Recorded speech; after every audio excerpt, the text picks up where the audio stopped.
Yeah, baby, I like it like that. I like it like that. I like it like that. Bwah, bwah, bwah, bwah. Welcome in, ladies and gentlemen, the Rob Brown Show on your radio. It's the Fan Upstate. Hello to you, and how do you do, Upstate South Carolina? Hello, America. What's up, world? Great to be with you again. 4 more hours of fun and shenanigans underway starting right this very second. I am Rob Brown. The pleasure is, of course, mine.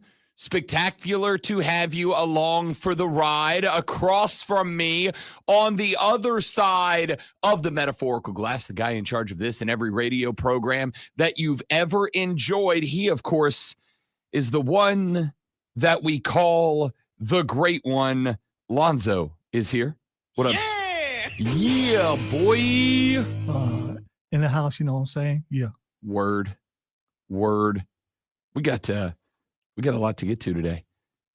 But I want you to know, it is very rare that I'm going to dive right into sound right out of the gate.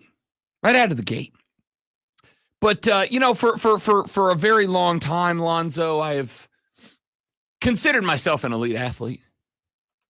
Mm-hmm. I mean, pinnacle of greatness. I set the standard. Men see me and they say, I want to be him. Women see me and they say, I want to be with him. And I don't blame them. Is this on Rocket League or is this? Oh, okay. Just in general, people look at me and they go, that right there, that is peak performance is what that man is. I mean, listen to him. Pops onto the show at 6 a.m., got gas, got juice, got electricity, got energy, bringing it to you for 4 straight hours, all gas, no brakes, full send, YOLO, and yeet, as the kids say. And I want you to know that every now and then a professional athlete says something, does something that I look and I go, there it is, there's my proof that me, this guy right here, I could still compete if I wanted to. I could still be him if I wanted to. I could go out there right now and lay it on the line with the best in the world at what they do. No ifs, ands, or buts. Siwoo Kim is a professional golfer. Oh, okay. Because I thought you were going to play the much maligned and out of shape basketball player Luka Doncic. Yes. The fattest guy in the league. Yeah, 14 points on 5 of 14 from the floor, 5 boards, 4 assists in his Lakers debut. He's hefty. Yeah. If that's 270, I'm going to be on the cover of the Bodies issue next year if that's 270. But no. We're going to come to Luka here in just a little while. Siwoo Kim is a professional golfer on the PGA Tour. And he sat down on a podcast called the Subpar Podcast. Because it's a golf pun. Oh, no, I get it. Yeah, it's real good. It's very nice. Real good pod name. I came up with a good one last night. If anybody wants it, it's free. It's yours. You just got to bring me on as a guest every now and then. I don't know how anybody's not doing a college basketball pod called the Quad One Pod. It's right there. No, don't boo me.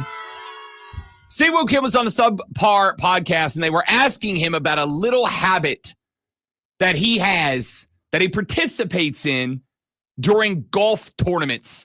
As there was one last weekend, we got the Genesis coming up. We're really starting to get our golf season picked up and underway.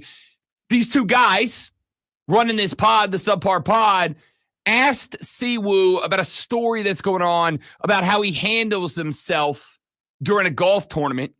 And I want you to listen to this guy. And after he's done, you're going to be like, Rob Brown is indeed a peak professional athlete. Rumor has it you shot 31 on the back nine of the Players after having a Red Bull and an Advil PM. Does that work? What the hell is that, Siwoo? Advil PM during the round? Sometimes I got like too much caffeine, like addicted. So when I don't have caffeine enough, I'm always headache. So I always bring it with the Advil PM, and then it takes it like feel lazy, and sleepy, and I have to wake up.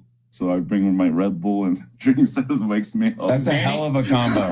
Manny told me they're in like 15th place with 9 holes to go on Sunday. Mm-hmm. Red Bull, Advil PM, and watch the Manchester United game. on his phone during the back nine. He's in 15th place. This is why he's the greatest player in the He world. shoots 31 and finishes 6th. That's smart, though. You trick your body. Your body is like, do you want me to go up? Do you want me to go down? I don't know what you're telling me to do. So on a normal day, because you drink coffee too, right? Yes. How many coffees and how many Red Bulls? I used to drink coffee before 1 p.m. And get to the 1 p.m. started Red Bull like 3-4 until 9 p.m. But 3 or 4 on top of the 3 whole. You think that's why I didn't You're making me feel so good. That's why I didn't drink until 10 a.m. I got headaches so bad. Oh my God. How do you sleep? Yeah, when do you go to bed? But I can sleep go right away. Really? Yeah, that doesn't affect anything. But now I'm trying to get like 2 coffee, 2 Red Bull a day. Yeah, tone it back a little. Yeah, really cut it back. Couple Advil. There's only 1,000 milligrams of caffeine. I've never felt so good about myself. My man says 3 coffees before 1, 3 Red Bulls in the afternoon. And if I'm feeling a little sore from being a professional athlete, I just trick the old body with a little Advil PM downer, mix it with a little Red Bull upper, and I'm out there shooting 31 on the back 9 at a major golf tournament. I got to tell you, I don't feel bad about stopping and picking myself up a Monster at 4:15 in the morning anymore. All right, please, people, do not listen to that and do that. I mean, that man's a professional golfer. Yeah, that guy's making 7 times the amount of money you and I will make in a lifetime in a weekend. Trying to trick your body, eventually it's going to catch up with you.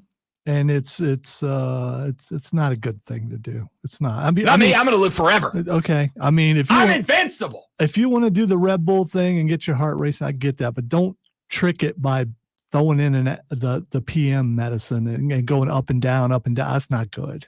Man's like, I got to get up for the back 9, but I can't get too up for the back 9. I got to get a little up for the back 9. So instead of just doing like half a Red Bull, I'm going to go 3 Red Bulls, but then I'll scale it back with some Tylenol PM on the way down. I don't know if you noticed there, but he said he was addicted to caffeine and he's trying to do his best to slowly pull it back. Yeah, my man said it's not good. He's rolling it back to just 2 coffees in the morning and 2 Red Bulls at night with his Tylenol PM. Well, when you're fooling your body by making it go up and down, if you go cold turkey, you might just keel over. So you gotta bring it back a little bit at a time. I had a discussion yesterday because back during the wedding preparation phase leading up to last September, which was 6 years ago, back during the wedding preparation phase, when I was for like a 9-month period of time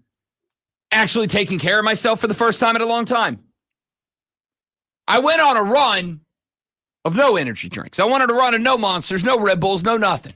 I wanted to like a good run, no sodas. It's pretty much just water. Mix it up every now and then with the little fruit juice or whatever. And that was kind of it for me. And when we got done with the wedding, we came back from St. Augustine and I was like, you know what? Like 8 months taking care of myself, felt real good.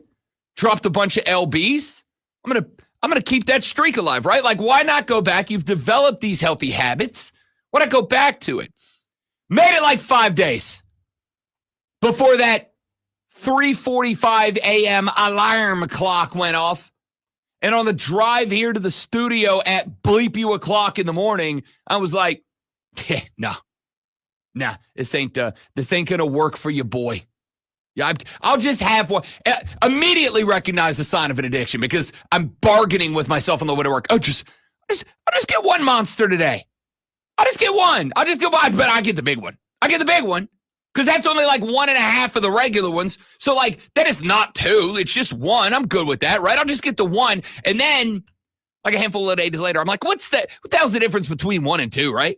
Like if you're gonna have 1, you might as well have 2. So I'll get back to 2. So, like 3 days ago on Saturday, the wife and I had a bunch of stuff to do over the weekend. Like I said, we've been kind of dealing with a little bit of an issue that we've kind of been nonstop taking care of, running around, having to go place to place to place to place to place, running errand to errand to errand, blah, blah, blah, blah, blah. And so on Saturday, it got to be like 7 o'clock at night, and we had to go somewhere and like be adults to do it. So as we left the house, I'm like, hey, I'm gonna stop at the corner gas station, get me a Monster. And she's like, how many have you had today? I was like, well, this is only number 3. But I've been up and at 'em since 5 a.m. on a Saturday. I don't get up at 5 a.m. on a Saturday, but I've been up since 5 a.m. on a Saturday. Had to get up, had to run a bunch of stuff, had to do the show. I had one in the morning, I had one during the Bet for the Cycle. I wanted another one at 7. And she's like, don't you think you should scale back a little bit? And I was like, what I think I should do and what I am going to do, very different things. Very different things. Yes, I probably should. Am I going to? Maybe when Lonzo and I get our national syndication deal for $1 million and get to call our time slot, not get up at 3:30 in the morning, then yeah, I'll probably scale back a little bit. But as of now, nope, not an option. And here I now feel better because Siwoo Kim is knocking back 3 coffees in the AM, 3 Red Bulls in the PM, popping a Tylenol PM, and then going to shoot 31, going to shoot 31 on the back 9 at Pebble Beach. I'm not trying to be counselor here. Elite athlete. Not trying to be counselor here, but maybe a sure sign of addiction rather is going and finding other people who have that addiction to justify your own. See, this guy does it, and he's fine, and he's at the top of his game. There's 6th. So it's okay for me. 6th place, man, dude. I mean, in a tournament with like 110 of the best golfers in the world, he finished 6th out of 110. Maybe if this ain't football where only one matters. Trying to fool his body, he'd have complete control of everything and not have moments of shakes or something, and could finish first. That's a quote from a non-golfer is what that is. Every hole gives you the shakes. That's golf. I've golfed before, but there's no way I would do it, on some sort of stimulant. That's true. Never mind. I'll leave that right there.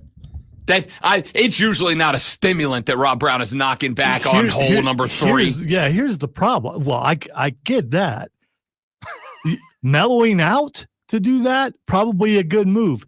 Getting hyped to go golf, unless it gives you like an extra feet on your drive when you're on the green. Amen. Being all and having to force yourself to slow down, that's probably a bad move. See, I get it because my best drive leaves me in a range that sticks me between clubs on a par 4. It sticks me like between a 7 and an 8 iron, which is a bad spot for me to be in. So I have 2 options, which is 1, I can pull back on the drive a little bit and I can drop it where I know it's a 7 iron. Or number 2, I can yeet that thing into the sun and try to get up to where it's a short 8, maybe a long 9, feel a lot better about shot number 2. And Zoe, come on, man. You and I both know if you have 2 options, 1 is get up there and just kind of let the gravity do the work and hit the ball, or 2, get up there, hulk out, and try to put that thing in a low Earth orbit. You and I both know what we're both doing, which is trying to knock the cover off the ball. 3 Red Bulls after lunch. Go ahead, kids. There's nothing wrong with that. Of course. I, hit it as hard as I could and try not to fall down. Right. Because I've put all the weight that I could possibly muster behind the swing just to get that extra. Exactly. If you guys have never seen Lonzo bowl, Lonzo throws the bowling ball like it owes him money. All right. Lonzo doesn't try to knock the pins over. He tries to make them explode. I hear them scream. Yeah. I want them to feel my pain. He wants to hear the lamentations of the women of the bowling pins. All right.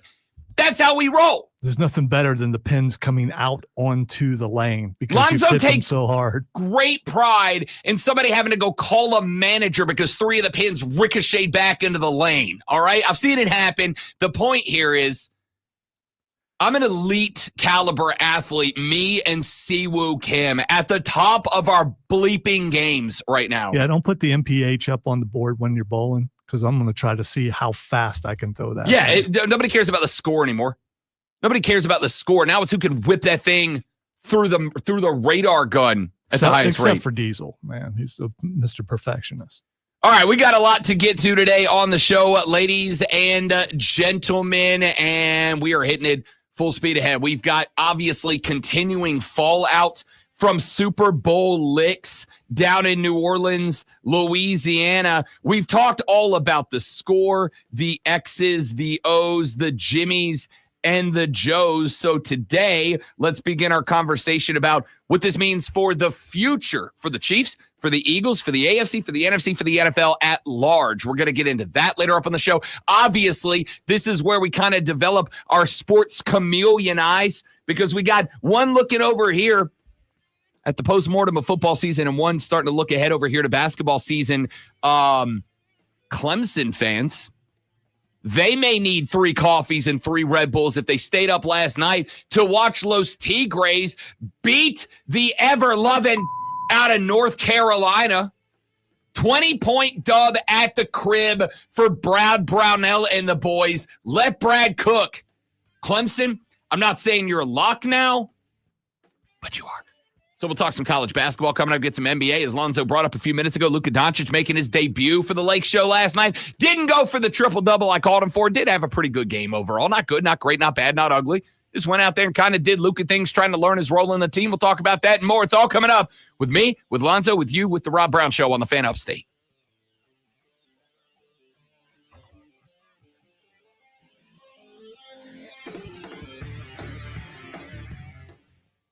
I got a response to an email that I sent a week ago from the PR squad, PR team. That's what I'm looking for. The PR team for 3-time NASCAR Sprint Cup champion Joey Logano. And they said that they'd be happy to get Joey on the show, but they need to get a couple of weeks into the season before they do. So hopefully by the end of March or so, we'll have 3-time Joey Logano on. Should just be great. All my habits are healthy habits. Mike, I'm not dead yet.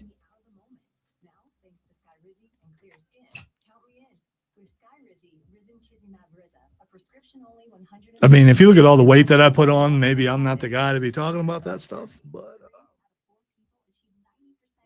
I've had some major circumstances as to why.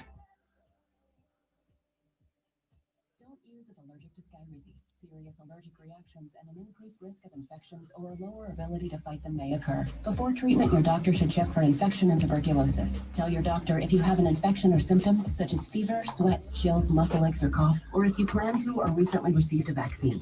Thanks to Skyrizi, there's nothing on my skin, and that means everything.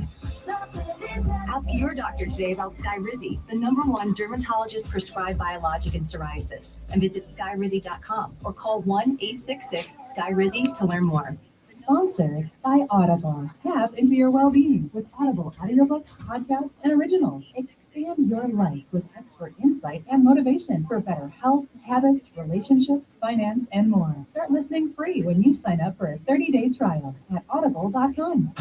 Slam dunk in Vegas with the Fan Upstate. Just download the free Odyssey app, log in, and listen to the Fan Upstate for at least 1 hour a day to enter. One lucky winner scores round-trip airfare and accommodations for 4 in Las Vegas.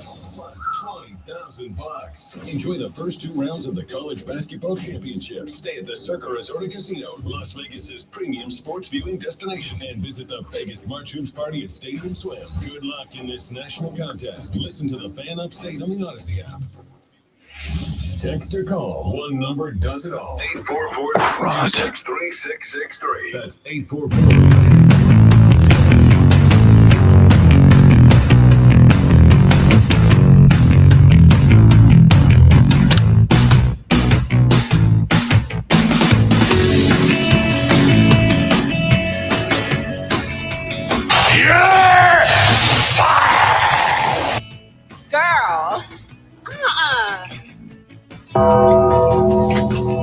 I'm a winner. I know how to win. Listen, I was adulting. I don't like it. It's been an adventure. Welcome back, ladies and gentlemen, the Rob Brown Show on your radio. It's the Fan Upstate. Rob the Great Lonzo with you. What's the future of the National Football League? Now with Super Bowl licks in the rear view mirror. I got into this discussion yesterday on the show. And NGL kind of wants you guys' opinion on this. I think we are about to see a changing in the National Football League philosophy, psyche, paradigm, other fancy psychological words about where we're going here.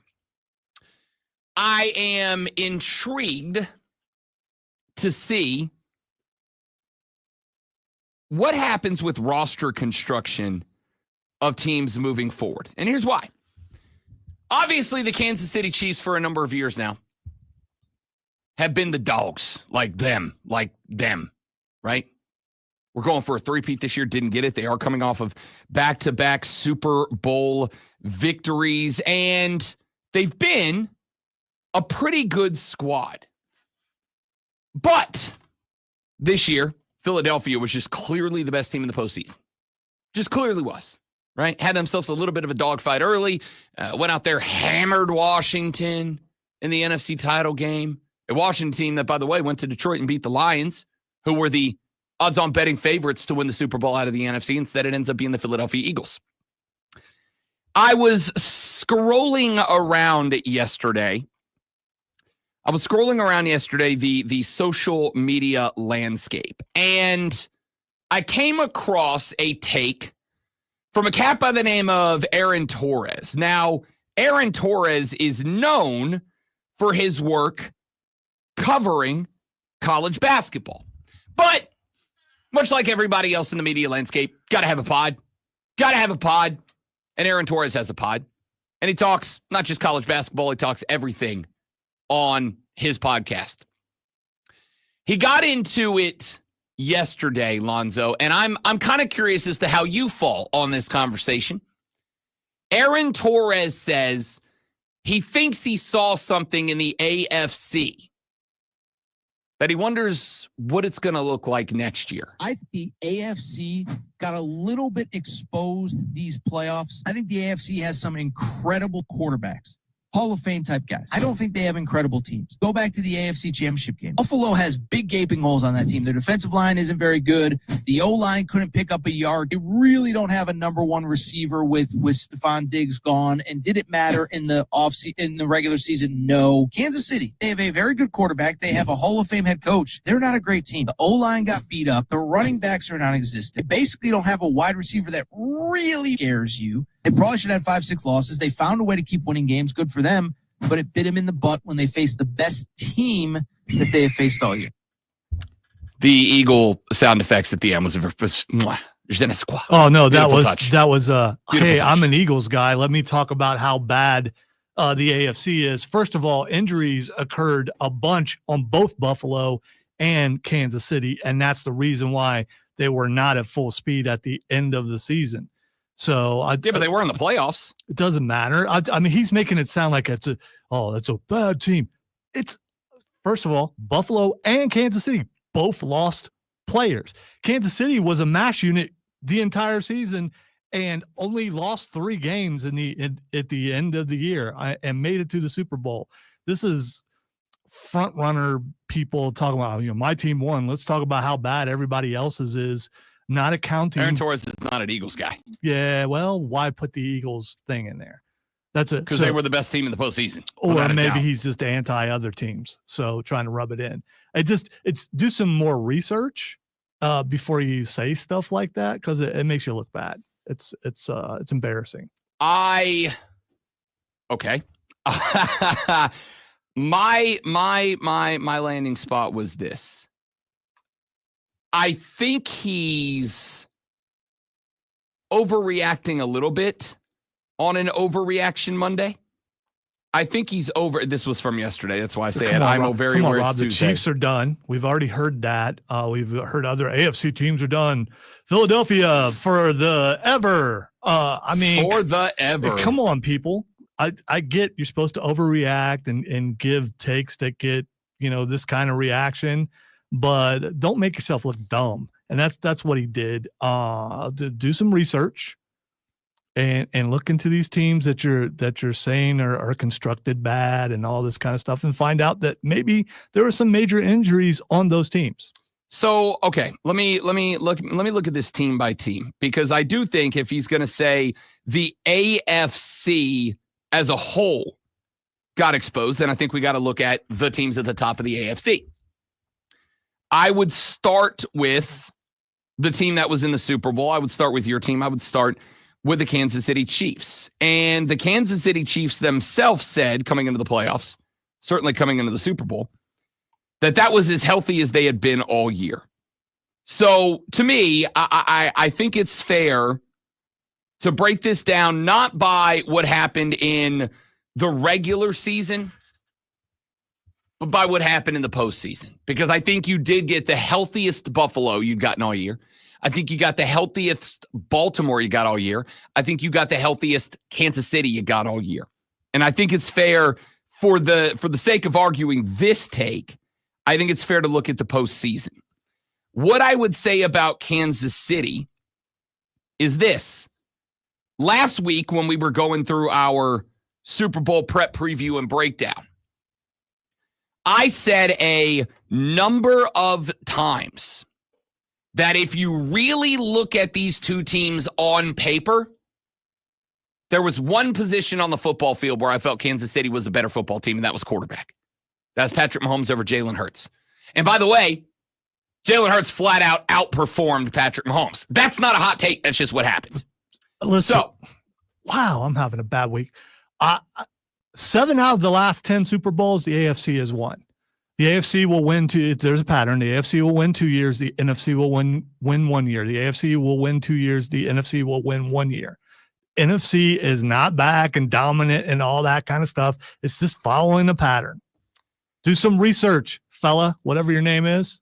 So when I look at the teams that came into this playoff representing the AFC, we talked all year about the Buffalo Bills.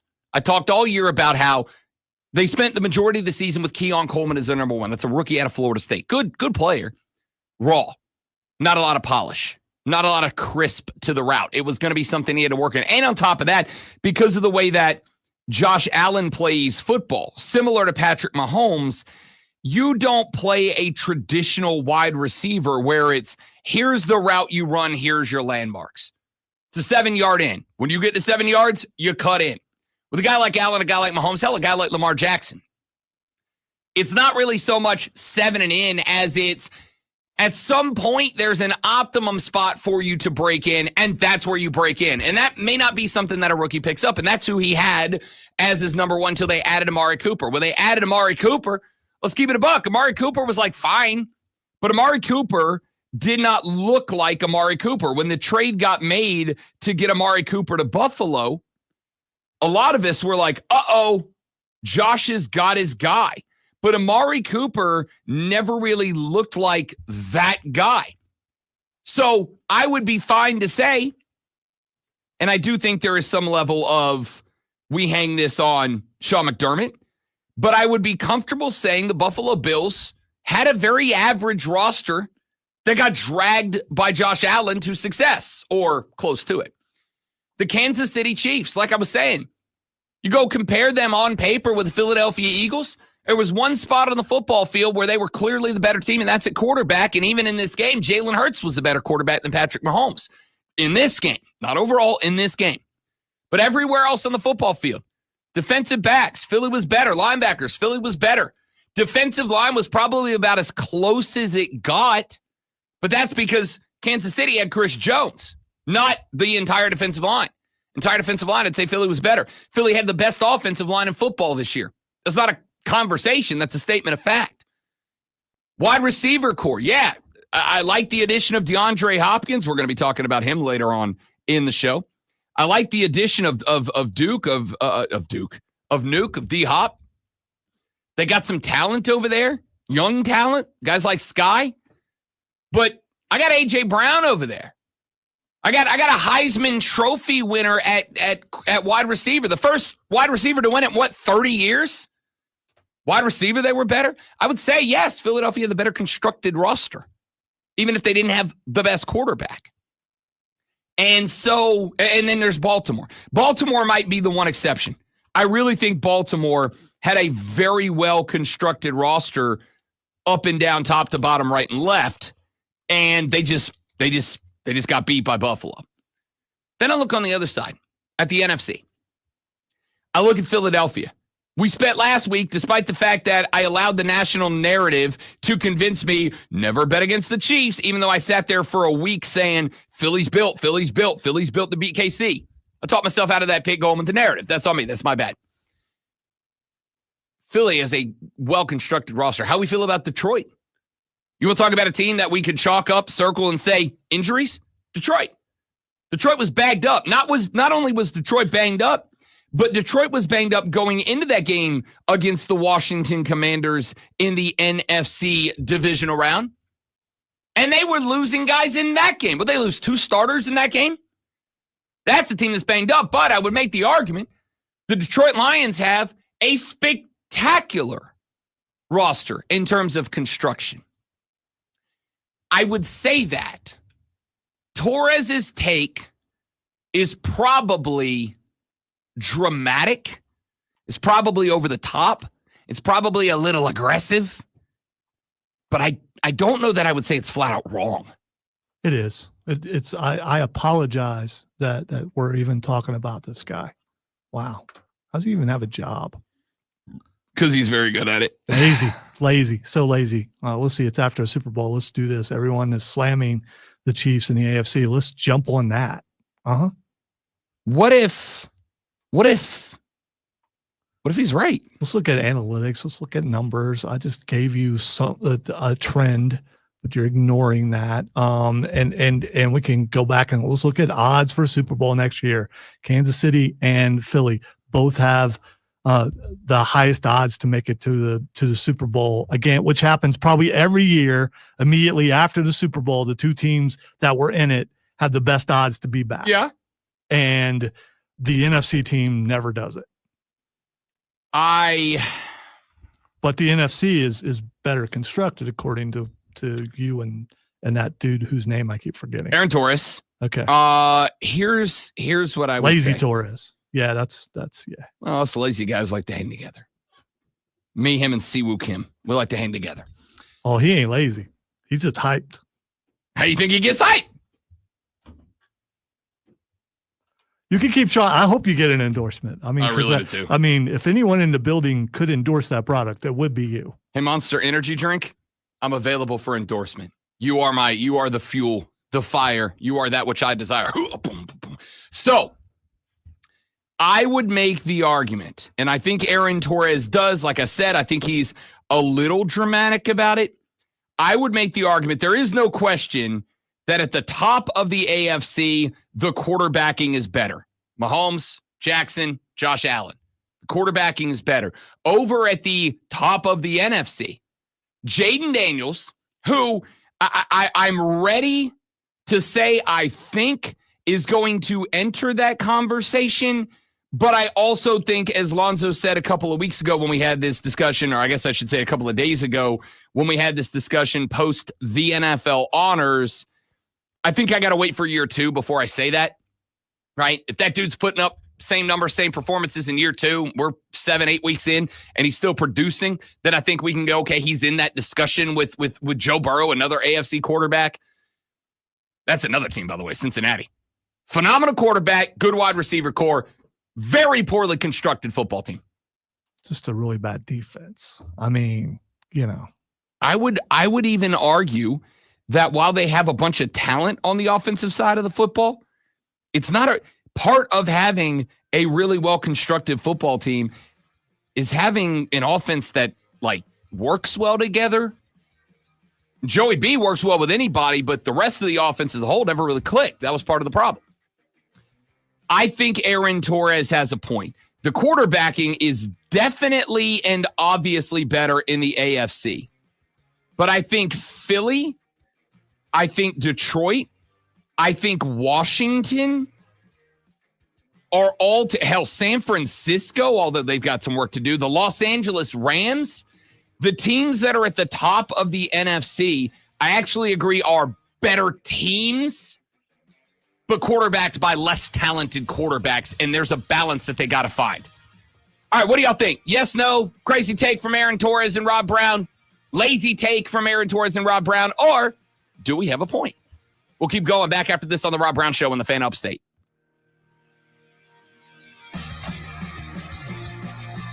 Oh, I thought I was going to talk you down the guitar slide there. Thought I lined that up good. Yeah, it's all, the bed was over and it's supposed to play underneath the liner. So it would be obvious that you out-talk the bet if the liner is playing without music under it. All right. Good morning, Zach. Let's see. That's why I get mad that the Ravens crumble. On paper, they are the best team. I actually agree. On paper, I thought the Ravens were the best team in the AFC this year. Is it at the point where you're questioning John Harbaugh? No. They have a good regular season quarterback who can't get it done in the playoffs. Quit trying to stay away from blaming the person who's at blame, and that's Lamar. Wins and losses are not a quarterback stat. Whatever. It's his fault. Where's my damn flag? It's been his fault.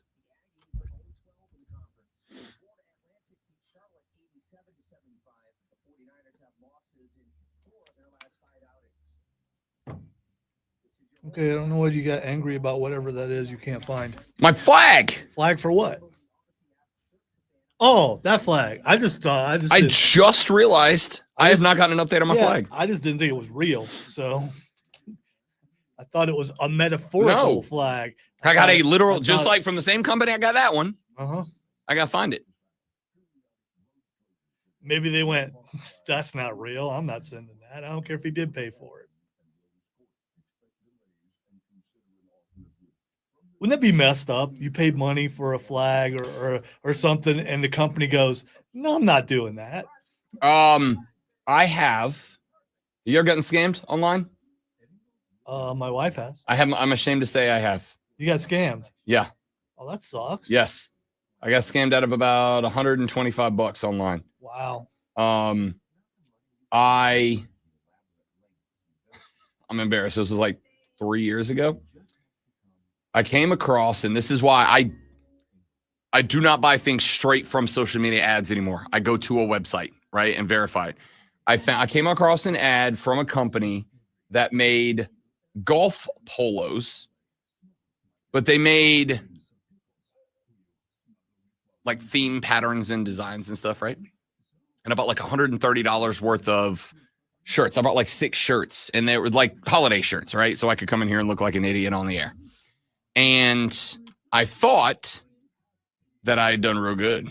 And then I went and because I always do, I went and I like reviewed the website and tried to find reviews and like all that. And I did that and I found it. So I bought these shirts. I got real excited about them. And then I realized like 6 weeks later, they hadn't shown up. And when they didn't show up, I went and like double checked, couldn't get in touch with anybody from the company, couldn't find a number, whatever. I found out that the website that I went to review the site was a fake review site that was popped up by the site to scam people out. And they paid money to have this review site go to the top of search engines. Lost like $150. I was beyond embarrassed about it. So if I got scammed out of my flag, I'm gonna flip tables.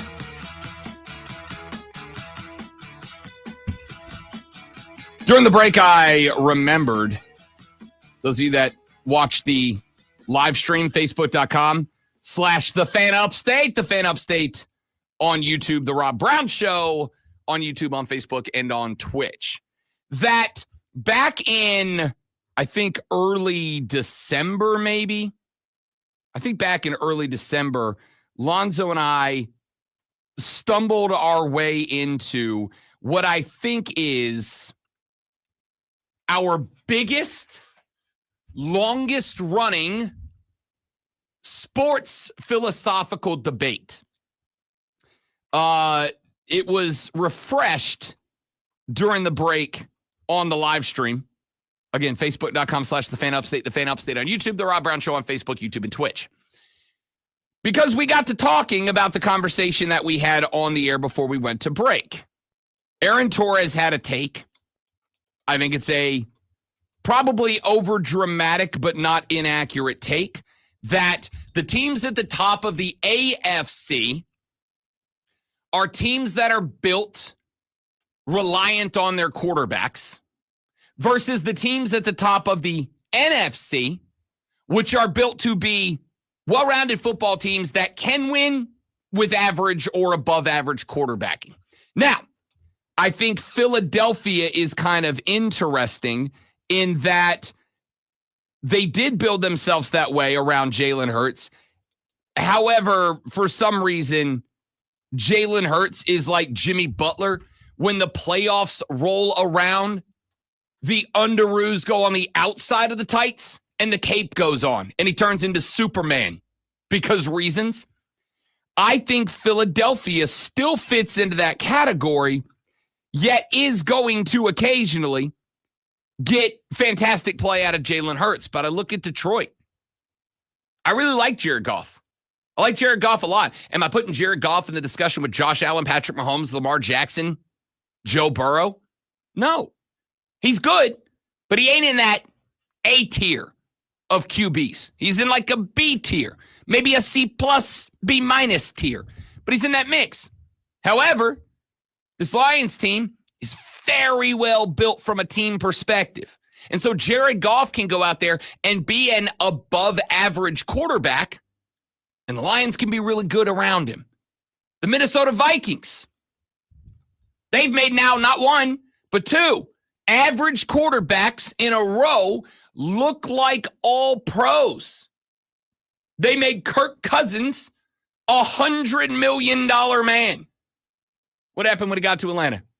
Decent start to the season, absolutely fell off. Now, Kirk did say the other day, and I don't remember if we got to this in anything more than passing, and that's probably on me, but Kirk did say the other day that around week 8, he took a shot in a game against the Saints that messed his shoulder and his elbow up, and that he never really was able to get his throwing arm right, and that's kind of what led to the inaccuracy issues that led to him being benched and Michael Penix Jr. stepping on the field. We never talked about that, and because I would have brought up why wasn't that on the report? Aren't they obligated to put that on an injury report, which makes it look like either he wasn't really injured or they were hiding the injury? I think so like week 9, week 10, he was, but it was like listed as probable, never like in doubt if he's going to miss time or not.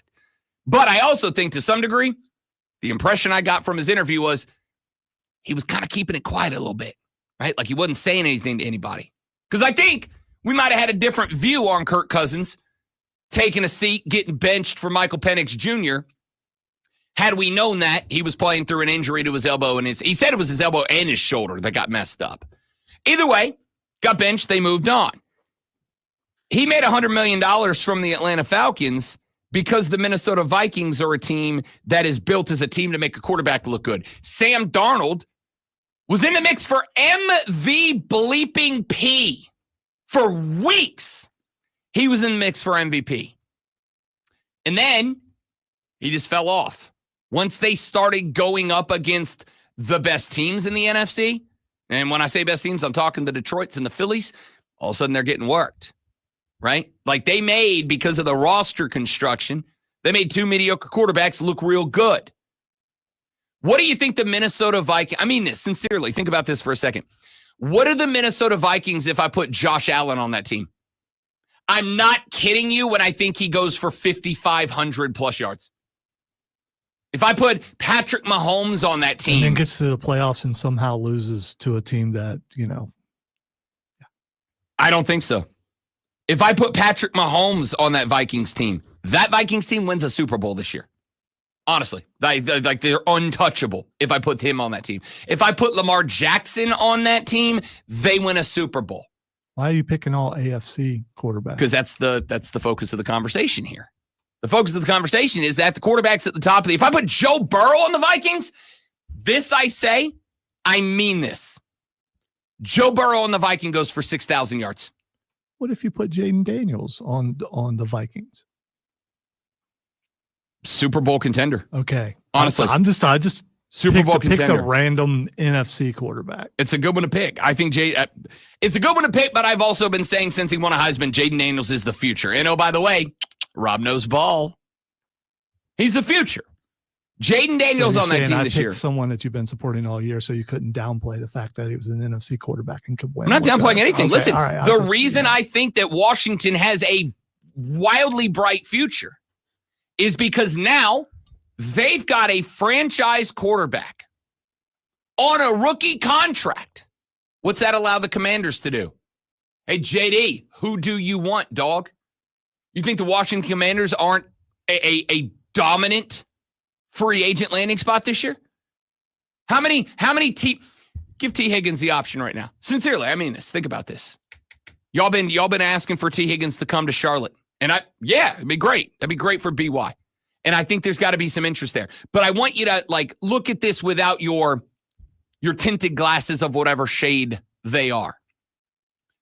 I want you to put yourself in T. Higgins' shoes here for just a minute. What team you want to go play for right now? The Carolina Panthers or the Washington Commanders? The team that was in an NFC title game this year? The team that has a quarterback who just won Rookie of the Year and didn't just win it but dominated it? Or the Carolina Panthers? Well, Rob, it depends on who offers the most money. I mean, if that's his primary consideration, then yeah, that's fair. Here's the fun thing. Jaden Daniels, franchise quarterback, rookie contract. I'm not saying, in fact, I'm gonna go look right now. Let's see, NFL salary cap situations today. Let's see where everybody's at. Because, okay, just for funsies, Lonzo, just for funsies, what team has the least cap space in the NFL right now? Jaguars. No, it's the Saints by a lot. But put that aside for a minute. I was thinking the opposite had the most. I'm sorry. The most cap space in the NFL right now belongs to the New England Patriots, who have $120 million in cap space. Was that like room for like two people? $120 million. If they get two people, they're going to be all right. The Raiders have the second most cap space with $92.5 million in cap space. Guess what team checks in with the third most cap space in the NFL? Primarily because their franchise quarterback's on a rookie contract. Yes, indeed, ladies and gentlemen. If you guessed the Washington Commanders, you are correct. $78.1 million in cap space. Where are the Carolina Panthers? You got to look down towards the bottom third. They have $20 million in cap space compared to the Commanders' 78. So even if you got into a bidding war and the Commanders drove up the price, not only do they have the cap space to outbid you, they have the cap space to outbid you and then go get two more guys. So not only are they a more prime destination, you guys know I love BY. I've been the only Bryce Young defender in the freaking state for a year and a half now. Well, maybe in the country. Maybe in the country. Aside from his parents. Yeah, been the only one. Because again, Rob knows ball. Been defending this guy for a minute. And I still think he is going to be exceptional. And I think that you saw him start to look like a dude as this season progressed, without a doubt. And I think there is, if you are an NFL free agent, and if Carolina is willing to pay you, there's absolutely some level of attraction to come play in Charlotte, North Carolina with Bryce Young under the Dave Canales system. No doubt about it. But here's the thing. If I'm an NFL wide receiver free agent, which is how I think Carolina addresses that. I think I'm drafting all linemen, and I'm trying to get me some skill guys out of the free agency pool. If I'm looking in the free agency market, if I'm a free agent who is out there, got my agent talking to people, trying to figure out where I'm going to play National Football League pigskin at next year, and he goes, "Hey, bud, the Carolina Panthers just called. They want to offer you $22 million a year for 2 years. The Commanders called. They want to offer you $20 million a year, but they want to give it to you for 4 years because they've got the room to make that kind of deal. And on top of that, other free agents X and Y are also got to sign off on there." The reality of this situation is that's a really compelling spot to be. Philly's in the same boat. 9 starters on rookie contracts. They have got lots of room available for them coming up next year. The Eagles sit about midway down the list. Actually, they're right there with Carolina in terms of cap space, but all of those 9 starters are back next year on rookie deals, which means this is an unrestricted $19 million in cap space for the Eagles.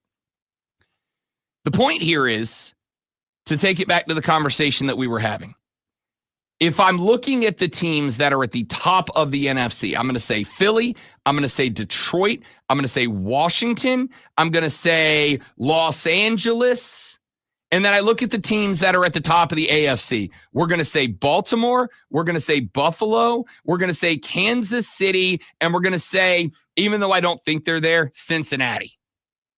But that's on Joey B. That's just to get him in the mix. I'm looking at Jalen Hurts, Jared Goff, Jaden Daniels, and Matt Stafford versus Lamar Jackson, Josh Allen, Patrick Mahomes, and Joe Burrow. Obvious, definitive edge in quarterback talent to the AFC. Nobody's disputing that, right?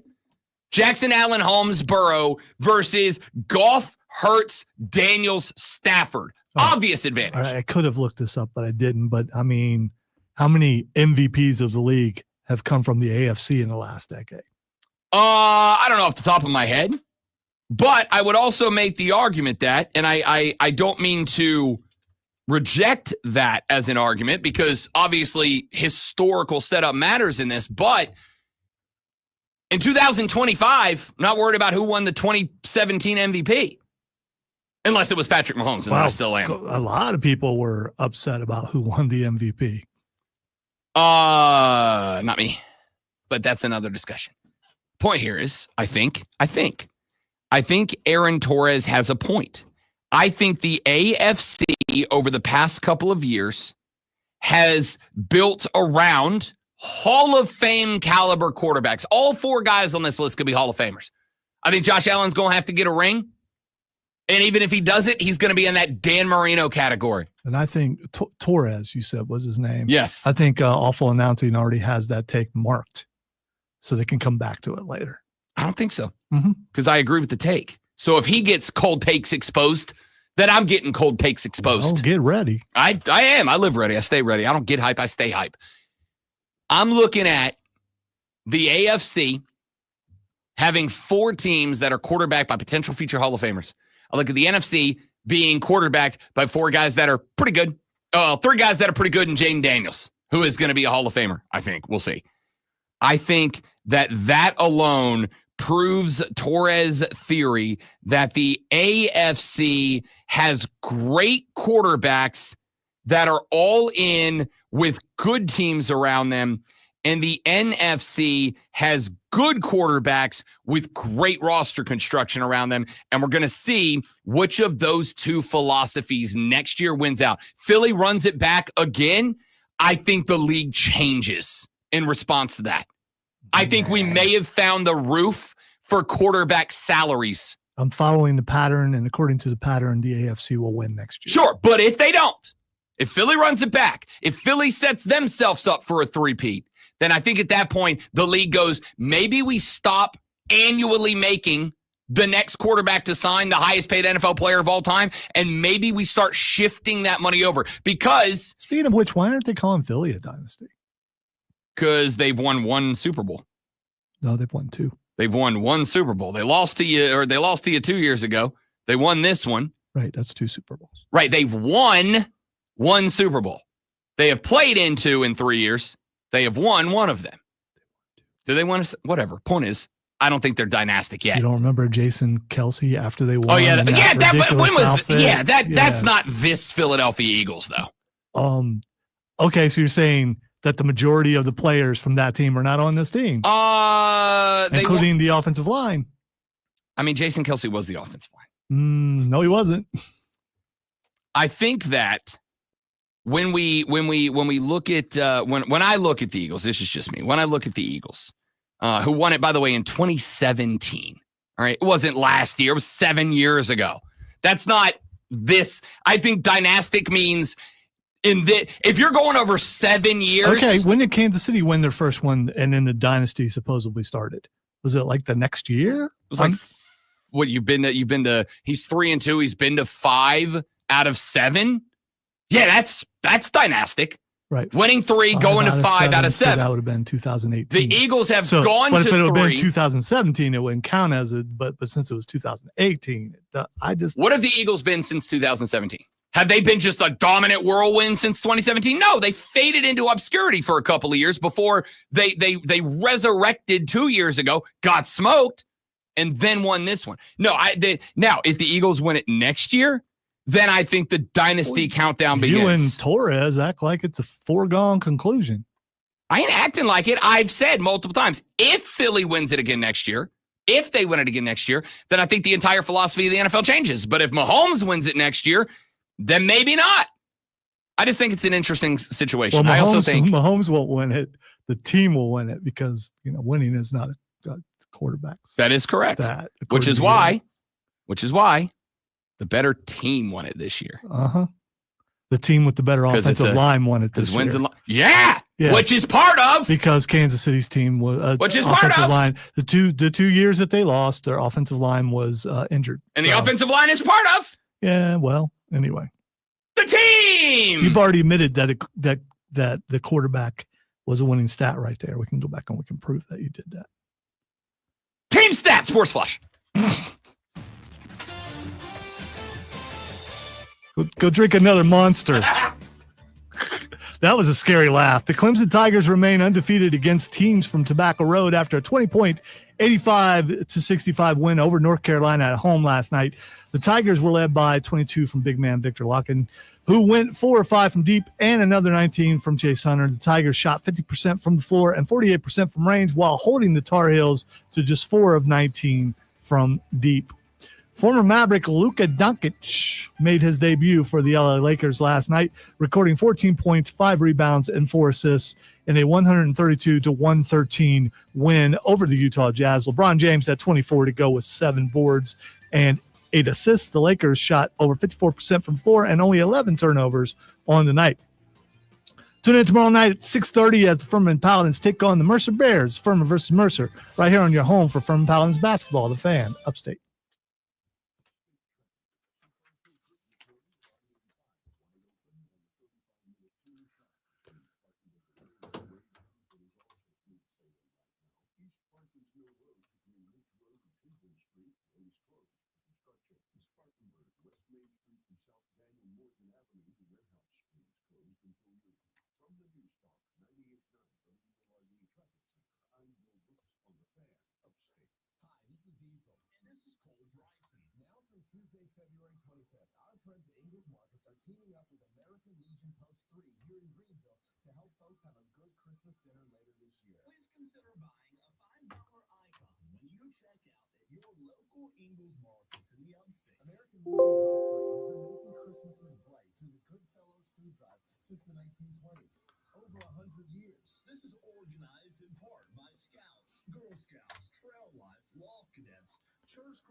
Kane, I've been rooting for Detroit. I mean, I have a friend who's a big-time Lions fan, wanting to see them win for him. But what if this is it? What if this is as far as they can get because of injuries and other things? Is Dan Campbell a success?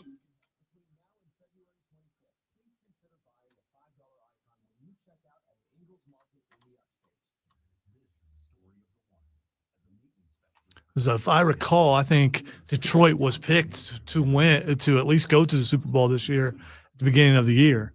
A lot of people were on that.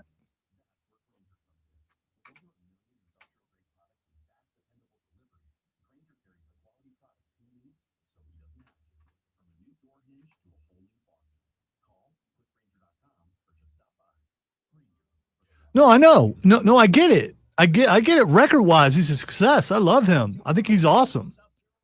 But if he doesn't get Detroit to the Super Bowl, is he a success? As a fan, I want to know what you think.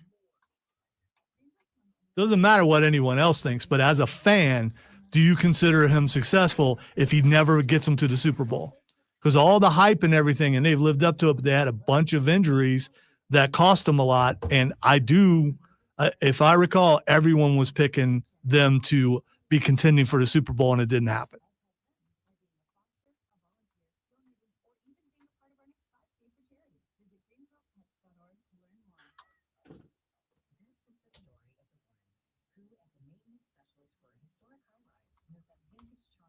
And I believe Philly was picked to be down this year.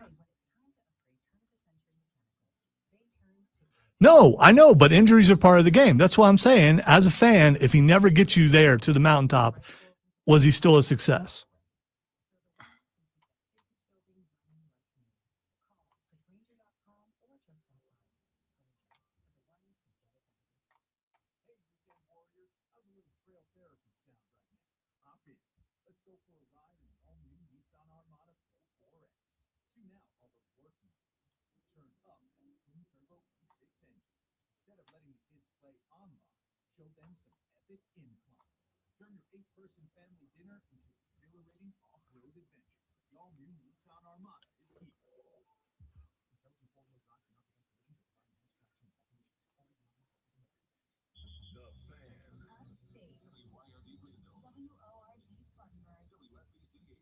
Cool. That's all I wanted to know.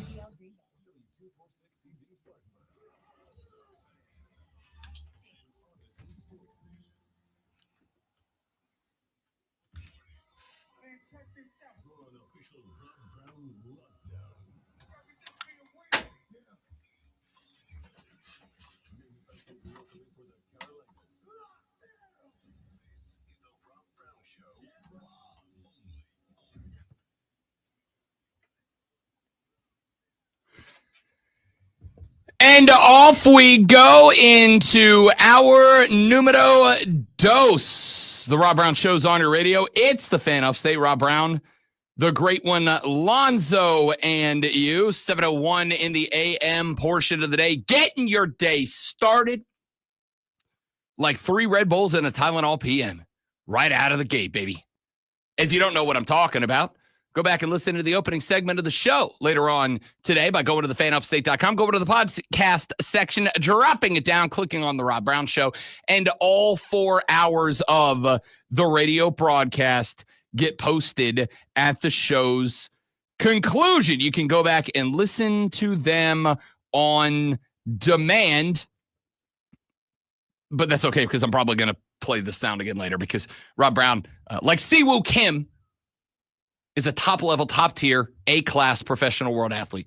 Siwoo Kim said 3 coffees before noon, 3 Red Bulls afternoon, and if he's feeling a little janky, a Tylenol PM to level himself out. I am also a world-class professional athlete, Siwoo Kim. You and me, buddy, we got this. So how many monsters in is it going to be before you actually play the cut again?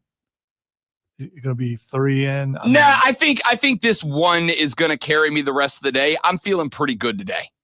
Feeling pretty good. I did stay up late last night to watch the Luka Doncic debut with the LA Lakers, which we're going to be talking about here in just mere moments in the water cooler cheat sheet. And I recorded it and watched a good portion of his playing time this morning. Yeah, because he sat down fairly early in the second. Yeah, I thought that there was one of 2 ways that was going to go. Luka Doncic was going off for like 45, 14, and 10, or Luka Doncic was going to play like 20 minutes, get 14, 8, and 3, and then check out because they got to kind of feel out how he's going to work. But you saw some Luka. You saw some step-back threes. You saw him attacking the rack, dishing out some dimes. I think you saw Luka Doncic last night. I know we're going to get into this, but what we saw is the Lakers are actually a pretty good team. I tried to tell you before they got Luka. I was talking about that before they got Doncic. Then they got Doncic. You know what? We are going to talk about it because that is item number 1 on the water cooler cheat sheet. The top 3 sports stories you need to know, which we bring to you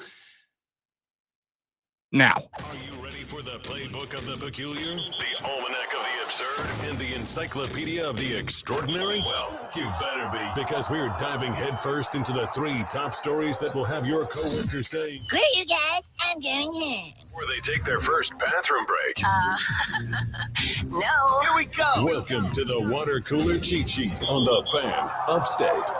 Water cooler cheat sheet, top 3 sports stories that you need to know before you get to the office this AM. Start talking sports with your co-workers. This is what you will be talking about. Let us kick it off with item numero 1. That's what we were just talking about. Luka Doncic makes his debut with the LA Lakers last night. Luka Doncic recorded 24 minutes, went 5 of 14 from the floor. Just 1 of 7 from range last night. Did end up with 14 points, 5 boards, and 4 assists on the night. His plus-minus number was plus 15, which I like that stat a lot. That's one that I follow quite closely. I think plus-minus to me is I'm not saying it's as important as points scored, but it's a far more accurate reflection of what you added to the basketball game. Plus 15 in the plus minus. There was only, I think, 3 players that had a higher plus minus, one of whom was LeBron James. 24 of 10 of 17 from the floor, 3 of 7 from range, had 24 points, 7 boards, 8 assists in the game last night. Did King James. I said yesterday on the show that there was one of 2 ways that the debut for Luka Doncic was going to go. It was either going to be like a triple-double out of the gate because he was going out there to give a big old fat you to the Dallas Mavericks, or he was going to play 20, 21, 22 minutes. He was going to have a solid plus-minus night, and, because it's going to be a work in progress. It's not that he joined the Lakers. It's that he joined the Lakers midway through the season and at a point where the Lakers were kind of hot. They won like 11 out of 13 before they picked up Luka Doncic. It's kind of one of those things that you go, okay, we got to get him in the rotation. We got to give him some PT. We got to let him start figuring out who he is in this team and who this team is with him on it. At the same time, if I'm JJ Redick, I don't necessarily want to do too much tinkering with a team that had kind of found a little bit of a groove. So we got a little bit more of the latter with Luka checking in for 24 minutes. Did get the start, wrote it out, took the pine early, did some spot minutes here and there the rest of the night. Speaking of which, real quick, all of you LeBron ego people, did you see who was introduced last for this game? Luka Doncic. That's right. Luka Doncic. There was a spot before the game, and I couldn't find clean enough audio of it to play it, but the camera was over in the or just outside of the Lakers huddle before they broke to come out onto the floor to start the game.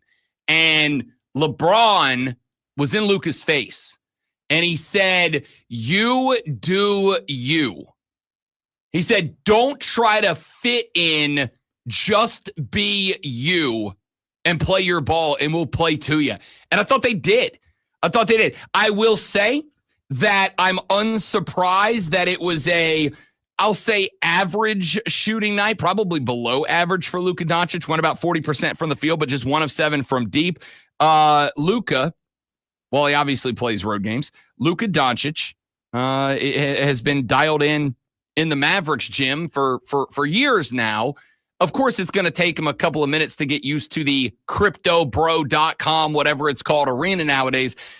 Luka's not a guy that's going to go 1 of 7 from range very often. This dude's going to pick that number up just a little bit. His stats would have been better if they weren't blowing Utah out and he said down. There's also that. Not a great shooting night. Not a bad D-butt for Luka Doncic. 14 points, 24 LeBron, 21 for Rui Hachimura on 8 of 14 from the floor, 22 for Austin Reeves, which I love. As a heads up, Dalton Connect, Cam Reddish, the 2 players that were sent or were supposed to be sent to Charlotte in return for Mark Williams, did not play last night for the LA Lakers, which brings us to item number 2.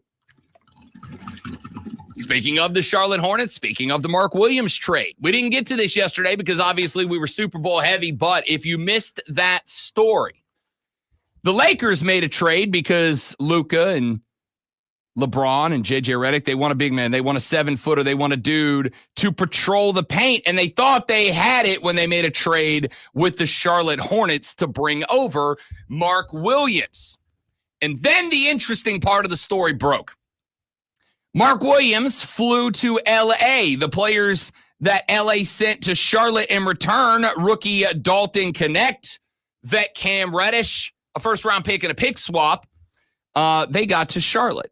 And then the Lakers sent out a statement a couple of hours later that said that Mark Williams failed the physical that they gave him and that because of that, the trade was being rescinded. Mark Williams was headed back to Charlotte. Cam Reddish and Dalton Connect headed back to Los Angeles, California, IA. Well, the Hornets have since disputed that Mark Williams should have had his physical failed. By the way, very awkward moment after this trade was rescinded due to the failed physical, the alleged failed physical. The Hornets put out a statement that was like, we're making moves best for the team, but we are just so happy to have Mark Williams rejoin this team. We're thrilled to have him back. We're ecstatic about him being back on this roster. It's like, you traded him like 14 hours ago, bud. You sent him out of town like 14 hours ago. Like, I get it's a business first for sure. But maybe don't. But that's just me. Anyway, the Hornets have apparently been in conversations with the league disputing the Lakers' claim that Mark Williams failed a physical, effectively saying there is no reason to have failed him. The Lakers basically saying that they knew that he had a busted wheel, but that there were multiple other issues, which makes sense.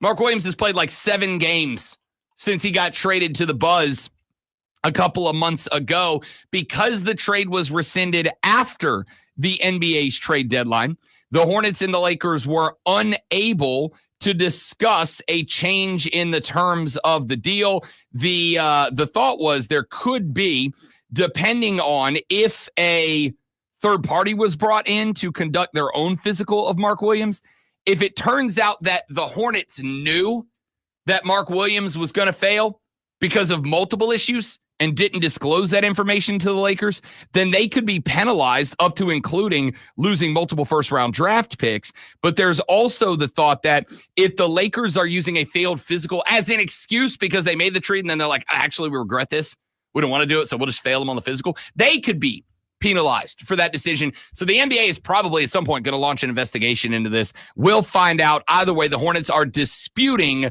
the Lakers' claim that Mark Williams would have failed a physical. Let's get to item number 3. This Clemson Tiger basketball team might be for real. They might be for real. 20-5, 12-2 conference after they knock off the North Carolina Tar Heels last night. 85-65 is your final. RJ Davis and the Heels come a call into Little John, and Clemson sends them back up to Tobacco Road with the L. Victor Lycan was spectacular in this game. 9 of 16, 4 of 5 from behind the arc. This man is a 6'11" big man, 4 of 5 from behind the arc. He had like 9 points in the opening 10 minutes of play. The dude was dominant. We had John Blau on the show yesterday, covers the Tigers for the Post-Courier. I said, look, what will it take for Clemson to beat North Carolina? What will it take for Clemson to get a spot in the tournament? And if they are going to make another run in it, what do they have to do? Who needs to be the key? And he said, Victor. Victor's got to be the guy. Victor's got to own the paint. He's got to own the glass. He's got to create rebounds, and he's got to get the ball moving. He said him paired up with the Chef and Shefflin. If those guys can get that rebound number up, then this team has a chance to be very good. John Blau said on the show yesterday, if Clemson plays its best basketball after the dub over Duke, he was convinced that this Clemson team, if they're playing their best hoops, can beat anybody in the country. And I'm not going to lie, I was kind of like, all right, this is a good one over Duke. And that's why I asked him. I said, look, does this win say more about Clemson being good, or does it say more about Duke maybe had an off night? It is college basketball. Off nights happen. And John said it's absolutely a possibility that this was just an off night for Cooper Flagg and the Duke Blue Devils. But Duke hasn't had a ton of off nights. Number 2 team in the country. They haven't had a ton of off nights. So if it was an off night, it was a very rare off night. He said, I think it's more along the lines of Clemson can compete with anybody. But he said what I said. which was I will feel better about the Duke win. I will feel the Duke win validated if North Carolina comes out, or if Clemson comes out and beats North Carolina. They beat North Carolina. They worked North Carolina last night. I'm not saying that win went ahead and locked the Clemson Tigers into a tournament spot, but I think it did. I think it did, and I think it could be as a single-digit seed. I think this team could be checking in as probably like a 7 seed, somewhere in the middle of a bracket. I think they give themselves a chance, and I'm interested to see where they go from here. Dabo was at the game. The vibes were very high last night. The Graham Neff, the AD at Clemson, changed his profile picture on Twitter to a picture of a young college Brad Brownell. Dabo was there with a poster of that same picture that said, "Let Brad cook." They are in. The vibes are high around this program, and I think that has been reflected out onto the basketball court. Good win last night. Victor was balling in the middle. It allowed Ann Scheffler to just kind of be the hustle monster that he is. He ended up with just 5 points, but he had 10 boards, 3 assists, and a steal in this one. You got 19 out of Chase Hunter, 16 out of Jaden Zachary as your starters last night. The only concern I have right now is the bench. You got 17 off the bench, 9 for Wiggins, 4 for Foster, 4 for Highbreeder. You did have like 8 players come off the bench for Clemson last night. A lot of that, obviously, because you were working North Carolina down the stretch, but you were working North Carolina down the stretch. Now, you got to string a couple more of these together. Here's the good news. Nobody really that difficult left on the schedule for Clemson. I think you run out. I think you run the table. I think you're in contention with Duke to win the Atlantic Coast Conference, but you are definitely going dancing, barring catastrophe down the stretch. Come back here in just a minute. Who from the 2024-25 NFL season do we owe flowers to? Do we owe apologies to? And who maybe deserves a little bit more turned up on the hot seat underneath them? Let's discuss and debate next. Rob Alonso, you, the Rob Brown Show, the Fan Upstate.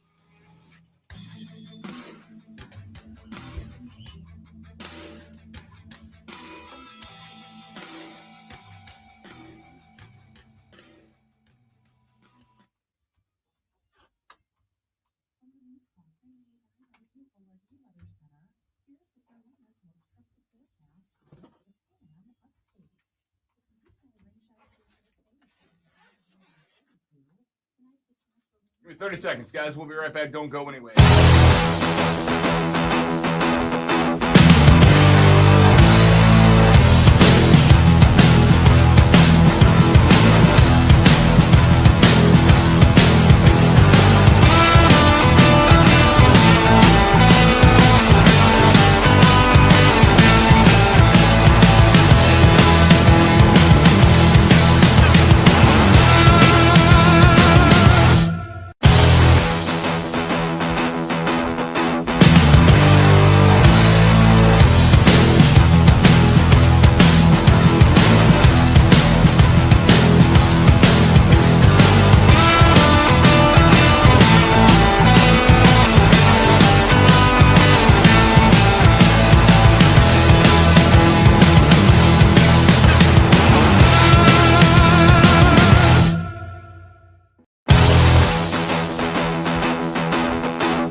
Thanks for hanging out, dudes.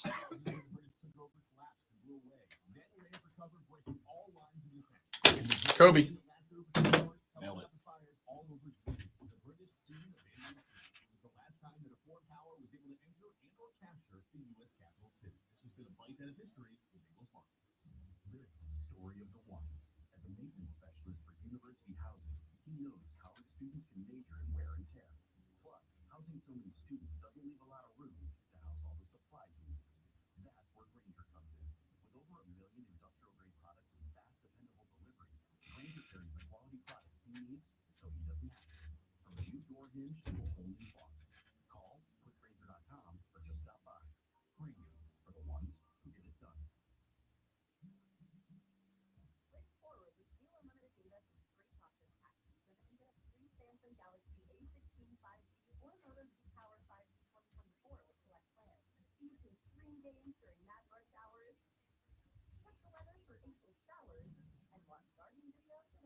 Sponsored by SC Education Lottery. The South Carolina Education Lottery encourages all of their players to learn about your play before you pay.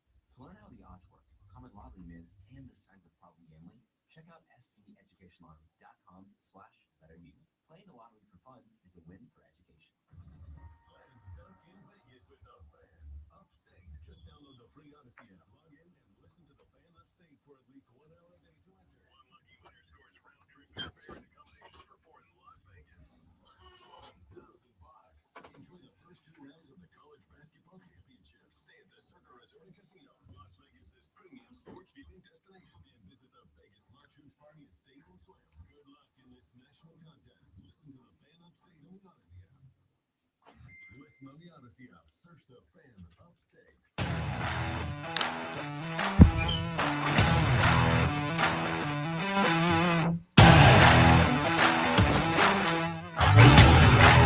The Rob Brown Show back on your radio. Rob Lonzo and you. I want to hand out some flowers for the 2024 NFL season. I also want to hand out some apologies for the 2024 season. As you guys who have listened to the show for any length of time know, I do believe that accountability and responsibility for those of us that have the privilege and the honor of speaking into a microphone for money is important. There is nothing I respect less in this industry than people who jump on the mic and they only remind you of the things that they got right and never address the things that they got wrong. Let's talk about some of the things we got wrong from the 2024 NFL season. I'm going to start with 2 from the Philadelphia Eagles. I owe an apology note and I owe flowers to Nick Sirianni. I wanted that cat. Well, I don't care. I'm not an Eagles fan. As an analyst, I thought that Nick Sirianni, after the collapse that the Eagles suffered down the stretch last year, I thought that cat should have been let go. I said going into that offseason that there were 2 coaches this year from good teams that I thought those teams should have moved on from. Nick Sirianni was one of them. Sean McDermott of the Bills was the other. One of those 2 guys I still feel that way about, and it ain't Nick Sirianni. At the end of last year's run, I took a run at Nick Sirianni because when the Eagles finished out their season with an L to a very mediocre Dallas team, Nick Sirianni went to his post-game press conference. And by the way, I do still fault him for this. I still think this was a bad move. But you may remember, went to the post-game press conference, and he brought his very small child daughter to sit on his lap while he did the presser. And I took a little bit of heat because I said, I'm going to tell you straight up, I don't care. I'd have still asked him the hard questions. Nick, why on your watch did this team have arguably the most disappointing end to a football season, maybe of any good team ever? Nick, why do you feel like after this collapse, you deserve to keep your job? If you'd like to have your 4-year-old daughter answer these questions, I'm happy to take her opinion too, since you're using her as a human shield. You're so mean. This is work. Lonzo knows how I feel about people bringing their children to a place where adults work. I'm not a fan. This is for adults. So Okay? glad they don't bring the kids groups in for tours anymore. Look, if they're coming in to learn something because they want to work in this industry, there is not anybody better than Rob Brown. I got like 4 kids in high school and college from around here, friends of kids of friends and whatnot, that I actively mentor and give information and answer questions. And I'm happy to do that. If there's any high school or college kids out there right now that are interested in this industry, rob.brown@thefanupstate.com. Shoot me a message. I'm happy to talk with you. And I'll keep it a buck with you. I'll give you the ugly side of this industry to let you know what really to expect, as well as why this job's awesome. But there is a difference between a high school kid coming in here and getting the harsh realities about this industry dropped on their head versus I'm going to set my 4-year-old on my lap so that you guys aren't mean to me in the press conference. This is also the same Nick Sirianni that when the Eagles beat the Chiefs was seen in the tunnel going, yo, Chiefs fans, shut the up, and getting after him a little bit. And while I'm down with a coach running a little smack and having a little fun, it is a child's game that we all pay so much money to be involved in. It's like, I don't necessarily know that that's your, that's the action right there, Chief. I don't necessarily know that that's the way you want to celebrate that dub because you ain't won a damn thing yet. I was ready to kick Nick Sirianni to the curb. Nick Sirianni this year, you will remember, gave up play calling duties. Now, why'd they do that? There's a lot of stories in the Philadelphia media. One of them is that, and I haven't confirmed this, but one of the stories that I've heard go around from some Philly folks, including at our brother station up there in Philly, one of their hosts joins us on BetQL every now and then, is that last year, towards the end of the season, Nick Sirianni's entire coaching staff came to him and said, look, we love you. We like you. You're our guy. We're glad to be here. But, coach, we think you should hand off play calling responsibilities. We think you should let somebody else do the job. They hand the controls to Kellen Moore. They won a Super Bowl. Nick Sirianni did what a lot of coaches won't do, which is when bleep hits the fan, look and go, you know, I might be a factor here. I might be a variable in this. So let me remove me as a variable and see what happens. Nick Sirianni, it turns out that while his demonstrative personality, I'll call it, maybe ain't for me, maybe it ain't for you, there is a reality I didn't consider. We have spent the year talking about guys like Andy Reid, talking about guys like Dan Campbell, talking about guys like Kevin O'Connell, guys who build a locker room culture that the team feeds off of. Some of them, like Dan Campbell, shape and reflect the culture of the city that they represent into the locker room. Others create something special and unique, disconnected from the city, but that the city can adapt. Kevin O'Connell in Minnesota. Philadelphia, Pennsylvania. As much as I dislike their fans because they're obnoxious, not arrogant, that's Cowboys fans. Philly fans are just obnoxious and over the top. Just go watch videos, social media videos after Philly wins in Philly. They're a pain. They, after the Super Bowl win on Sunday night, after Mayor, ESGSLEGLSAE, Eagles, said, hey, we don't want you climbing traffic lights. Well, Zoe, they didn't climb the traffic lights. They ripped them out of the ground, put them on the ground, and then curb stomped the traffic light. You know why? One of the fans said they wanted to take down the light and stomp it to death. Because it was red. Eagles fans. ESLGSL Eagles. Yeah, I don't understand why winning makes you want to destroy things. Eagles fans. I don't get that. Or climb things. Yay, I just won today. Maybe I'll go out and climb a tree. Have you ever had the urge to climb something after a victory? I can kind of understand the climbing thing when you're in a crowd. It's kind of that mob mentality of like everybody's having a good time and this is like a fun, unique way to stand out from that crowd. That's not mob mentality. That's, hey, look at me mentality. Yeah, it's part of the mob. No, the mob operates as a group. That's the individual in the group trying to say, hey, I'm better than the guys in the mob. Look at me up here. Fair enough. The point here is Eagles fans are obnoxious. But I'm going to say this. Did they burn anything down? Oh, I don't know yet, but I would put it at like minus 130 that they did. I think that Philadelphia is, for better or for way definitely worse. Philadelphia is one of the most emotional cities in America. Whether it's joy, like Jason Kelce putting on a circus outfit after the 2017 Super Bowl and going out there and screaming and barking and having the Philly fans join in with singing whatever song they were singing, or it's ripping light poles out of the ground on Sunday night. Philadelphia is one of the most emotional cities out there. So Nick Sirianni, and I miss this from the outside looking in, we have talked about coaches who build culture.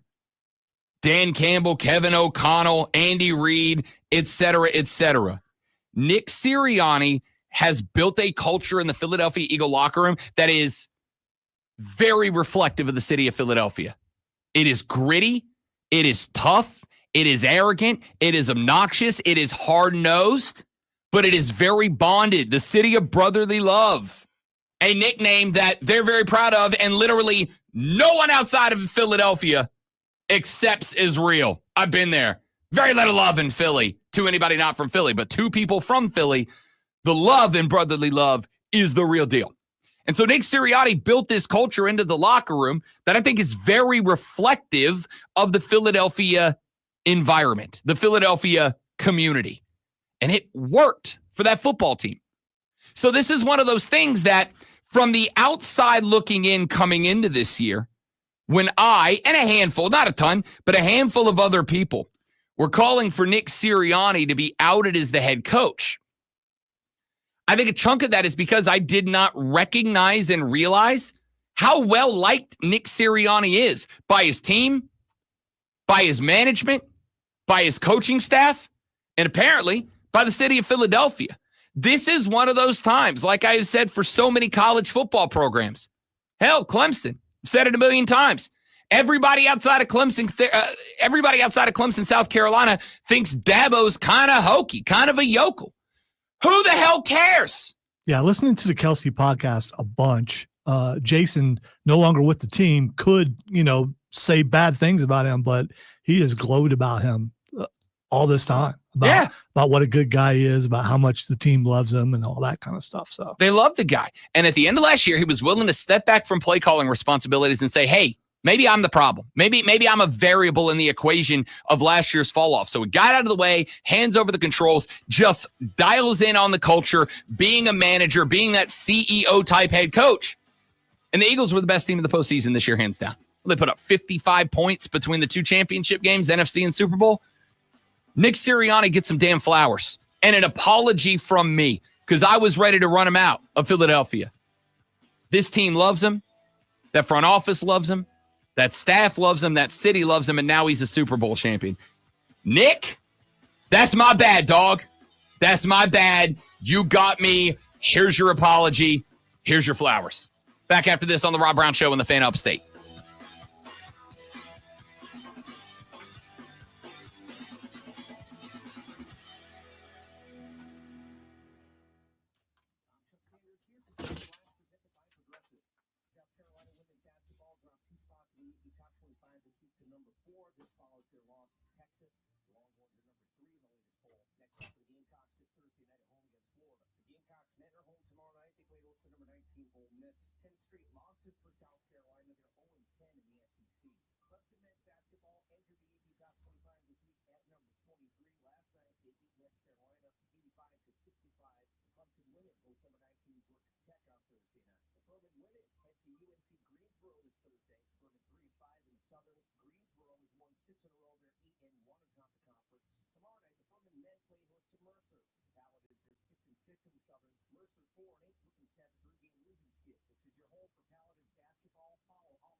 Drone's view of the upstate. A drone's view.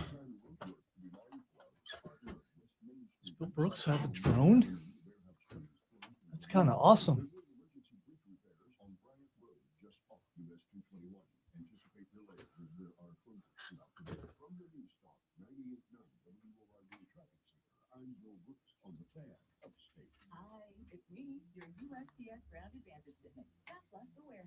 Against the number Chelsea. Their own game is here. I've been telling people all season to believe in. Hey, that's Ryan Horvat from BetMGM tonight on the MGM network. O'Reilly.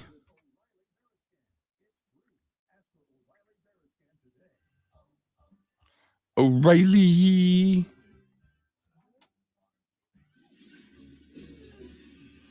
I'm Ryan Horvat here to help you beat the books with the BetMGM.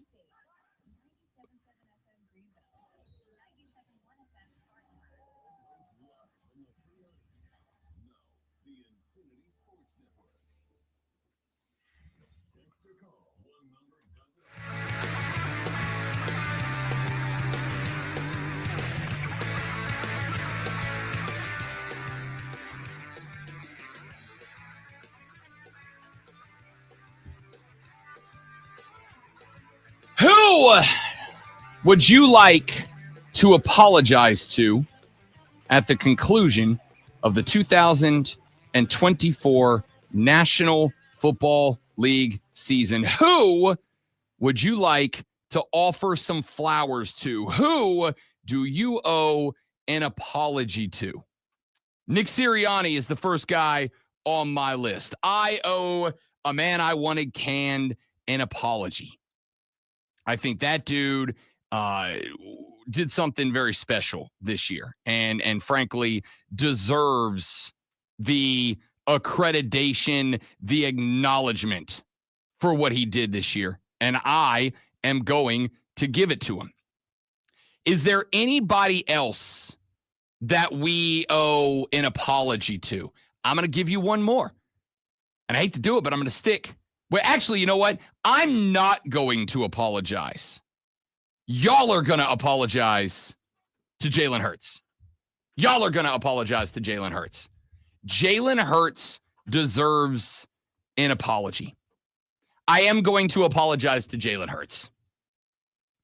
I'm going to apologize to Jalen Hurts, not because of the year, because I have said over and over, I think Jalen Hurts is a good quarterback. Do I think he's great? No. Do I think he's all-timer? No. Do I think he's good enough to win a Super Bowl? Absolutely. Do I think he's good enough to carry a team to a Super Bowl? No.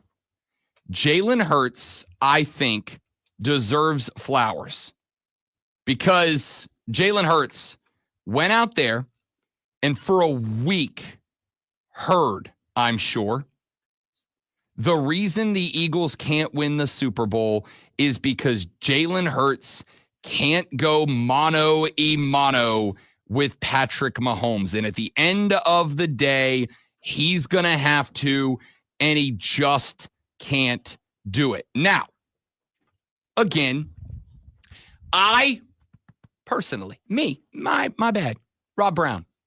I personally don't get into the quarterback versus quarterback determines a game philosophy because I don't think it does. There's this for those of you that know ball, you may very well be aware that at any given time that a quarterback is hanging on to the football, this may shock you. If you're unprepared, it's on you. There's 21 other people on the field. 21 other guys out there, all of whom have an impact on the game. We have seen great quarterbacks have bad games and win. We have seen bad quarterbacks have great games and win. We've seen great quarterbacks have great games and lose, and bad quarterbacks have bad games and lose. Is it a part of it? Yes. Is the quarterback more important than anybody else on the field? Yes. Daddy ain't no fool. I'm aware of how this game gets played. The quarterback is the most important position on the field. You know what he's not? The only position on the field. There's 21 other guys out there. Jalen Hurts, for 2 weeks, heard America say, this guy's not in that top tier. He's not Joe Burrow. He's not Lamar Jackson. He's not Josh Allen. He's not Patrick Mahomes. This cat went out there and didn't just play well. This cat went out there and played the game of his life. And I would like to point out that while Jalen Hurts is now 1-2 in Super Bowls, he also kicked ass in the first Super Bowl. But unfortunately for Jalen Hurts, because, and you may have heard this before, wins and losses are not a quarterback stat. Jalen Hurts went out there, played the game of his life in the Super Bowl a couple of years ago, and it just didn't get him there. He did it again in this one. It did get him there. Jalen Hurts is owed an apology, I think, by all of America. Because it was, you can't compete with Mahomes. You can't compete with Mahomes. He didn't compete with Mahomes. He went out there and was the better quarterback in this game. I think Jalen Hurts is owed an immense apology. Who else do we owe an apology to? I'm going to hand one out that Lonzo's not going to like. I'm going to hand one out to Josh Allen. I owe an apology to Josh Allen. Yeah, I don't care. It's too late to apologize. It's too late. I can't do it. At least you attempted it. It's too late to apologize. It's too late. Okay, I apologize to Josh Allen. My apology to Josh Allen stems from the preseason. My apology to Josh Allen stems from the preseason because in the preseason I said, this Buffalo team is not good enough. Even Josh Allen isn't going to be able to drag this team up from mediocrity. Even Josh Allen isn't going to be able to get it done. That's how bad this team is. And I couldn't have been more wrong. And I do believe he did it in spite of having a head coach that if I was GM of the Bills would not have been my head coach this year. And Sean McDermott, I have zero belief. And I think that zero belief in Sean McDermott was justified after the AFC Championship game because Andy Reid and the Kansas City Chiefs team that then proceeded to get blown out in the Super Bowl just barely squeaked by, and they just barely squeaked by because the Bills coaching staff just doesn't get it. And Andy Reid, once again, played the Bills coaching staff like a fiddle. But the only reason that they were in a position to get played like a fiddle, I'm not going to say the only reason because wins and losses aren't a quarterback stat. The Buffalo defense, better than anybody gave it credit for.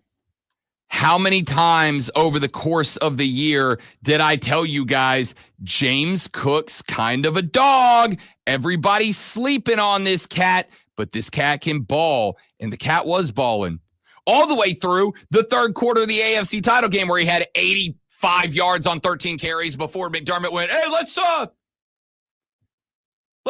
giving it to that guy. He's doing too good. Can't have that. That's how Sean McDermott talks in my head. Nope, he's too good. Can't do that. Sounds like a cross of him and John Gruden. A little bit. So, This guy, that's my dick. I don't know why I did that either. I owe Josh Allen an apology because we came into the year and I said, look, this team, after Stephon Diggs went down to H-Town, I said, this team just doesn't have the talent. They got some talent. I said Keon Coleman, and I was right about him, but Keon Coleman is a rookie. He is raw. He's never been asked to be a solo threat number one, and he has to. He's also, even though he played with, what's his name down at Florida State, Jordan Travis, he's also never been asked to run an offense as a primary. That is not a rigid set in stone offense. It's not a, hey, on this play, it's 5 and in. It's 9 and diagonal to the post. It's, here's the concept. Here's the concept. And then once you get into the concept, read what the defense is doing, go where the space is, and Josh Allen will find you. That's the best he had to work with. And all Josh Allen did was beat the Chiefs in the regular season, come this close to getting the 1 seed in the AFC, and come a couple of really questionable play calls away from going to the Super Bowl with that team. Now, I made the move for Amari Cooper and all that. This Buffalo Bills team, with most quarterbacks in the league, 8-9, 9-8, somewhere in that ballpark. Even I doubted Josh Allen's ability to do anything with his team, and he was quite literally an inch and a half away from going to the Super Bowl. Inch and a half away. I think I owe him an apology. I think a lot of us owe him an apology. I think most people owe him an apology. Some of us, however, are willing to make it. Texter said, we all owe Eli Manning an apology. I'm not coming off that. I apologize, Josh Allen. I'm very sorry. Please forgive me. Taylor Swift heart hand emojis. Okay. We all owe Eli Manning an apology, says a texter. He said the dude, if he didn't have the last name Manning, would have gotten in the Hall of Fame. Jokey did not make it. I guess Phillip Rivers won't get in next year. Let's be clear. Eli Manning, a.k.a. Peyton's little brother, is 100% going in the Hall of Fame. 1,000% going in the Hall of Fame. There is no question he's going in the Hall of Fame. But I said this on the Saturday show, and I'll say it again here. He was never a first ballot guy. And he was never a first ballot guy because Eli Manning won 2 Super Bowls. Eli Manning beat Tom Brady for a Super Bowl. Eli Manning kept Tom Brady from joining the 72 Dolphins as wire-to-wire undefeated champions of the Super Bowl. However, Eli Manning is not a quarterback that stands out all time. Did you say the Dolphins? The 72 Dolphins, yeah. Okay. Let's go. Yeah. The only undefeated teams in NFL history. Okay, so team would have been 2. So I missed the part where you said he beat New England. Yes. Okay. I said he specifically beat Tom Brady. Oh, okay, yeah, but the quarterback is not. So you meant the team New England. Yes. Okay. All right. Eli Manning is not a first ballot Hall of Famer. Eli Manning is a guy whose name does appear in the top 10 list of most stats if you look to number 11 and 12. That's about where he hangs out in most stats, like 11, 12. Very good quarterback, but there's a reason he's not first ballot.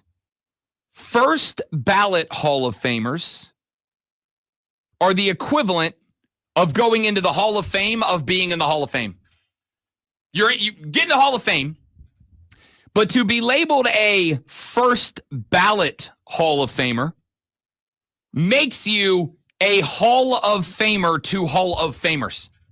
You are in an elite class of those in the elite class.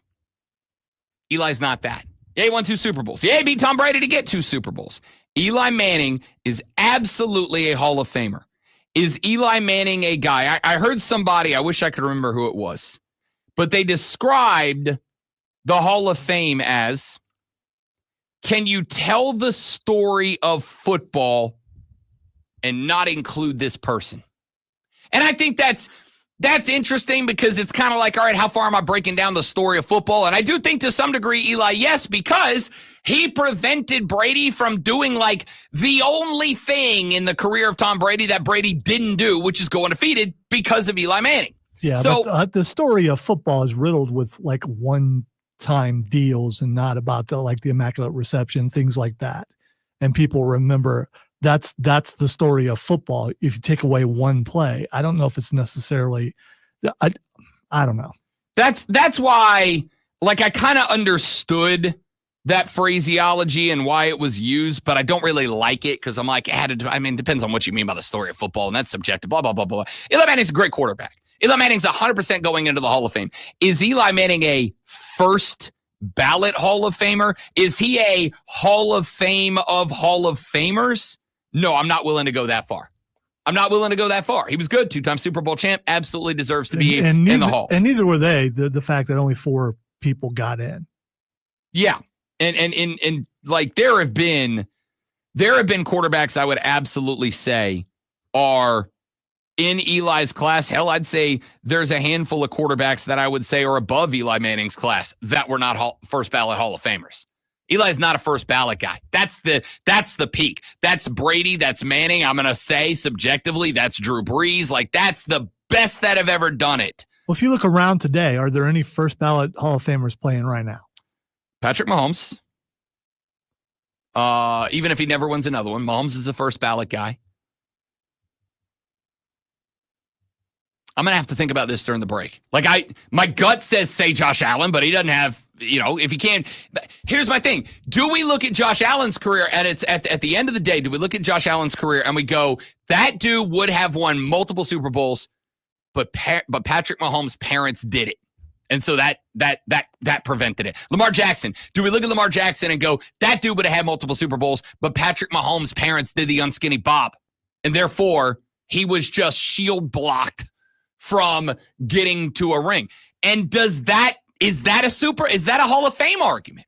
Is that a first ballot argument? Josh Allen's going to go down with a ton of records in the books.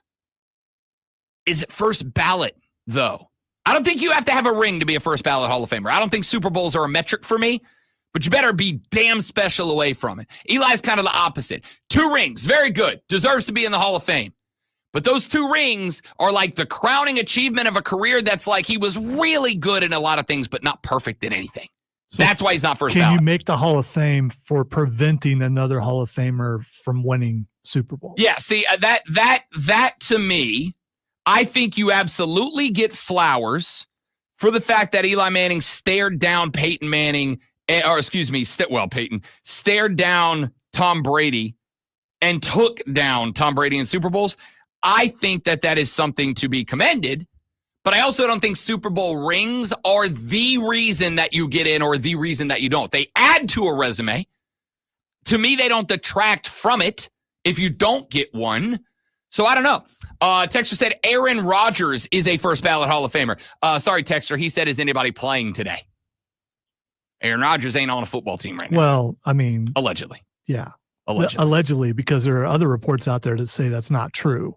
That I think it was, who was it? There was another. Was it Joe Rogan? No, no. I think it was like Ian Rappaport or someone like that. Another person who breaks those kind of news. Interesting. That says it wasn't true and that it was premature. So, and the fact that if he's off the team, we would know by now that he's off the team.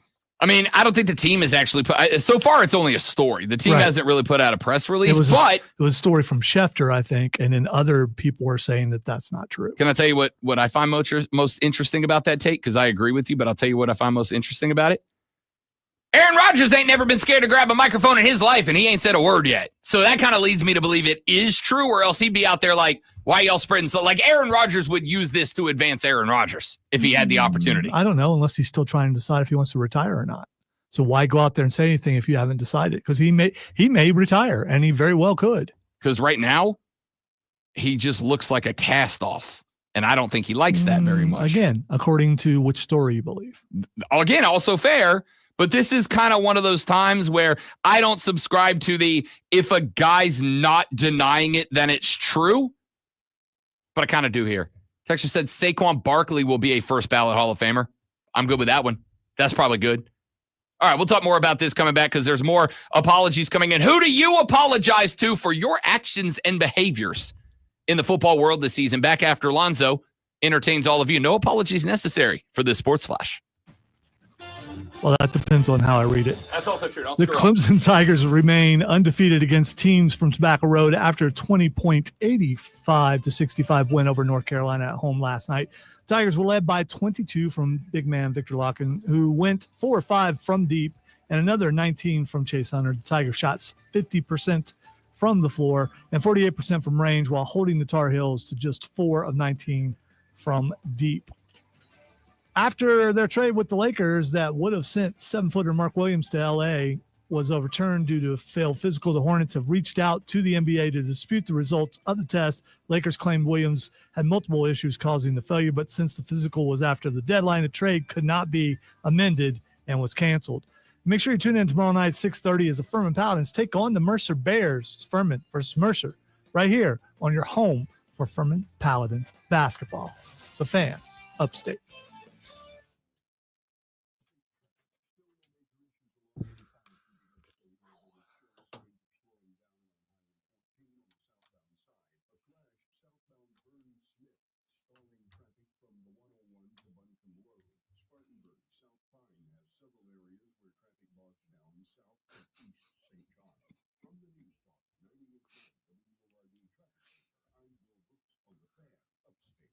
That's pretty good, dude. It really is.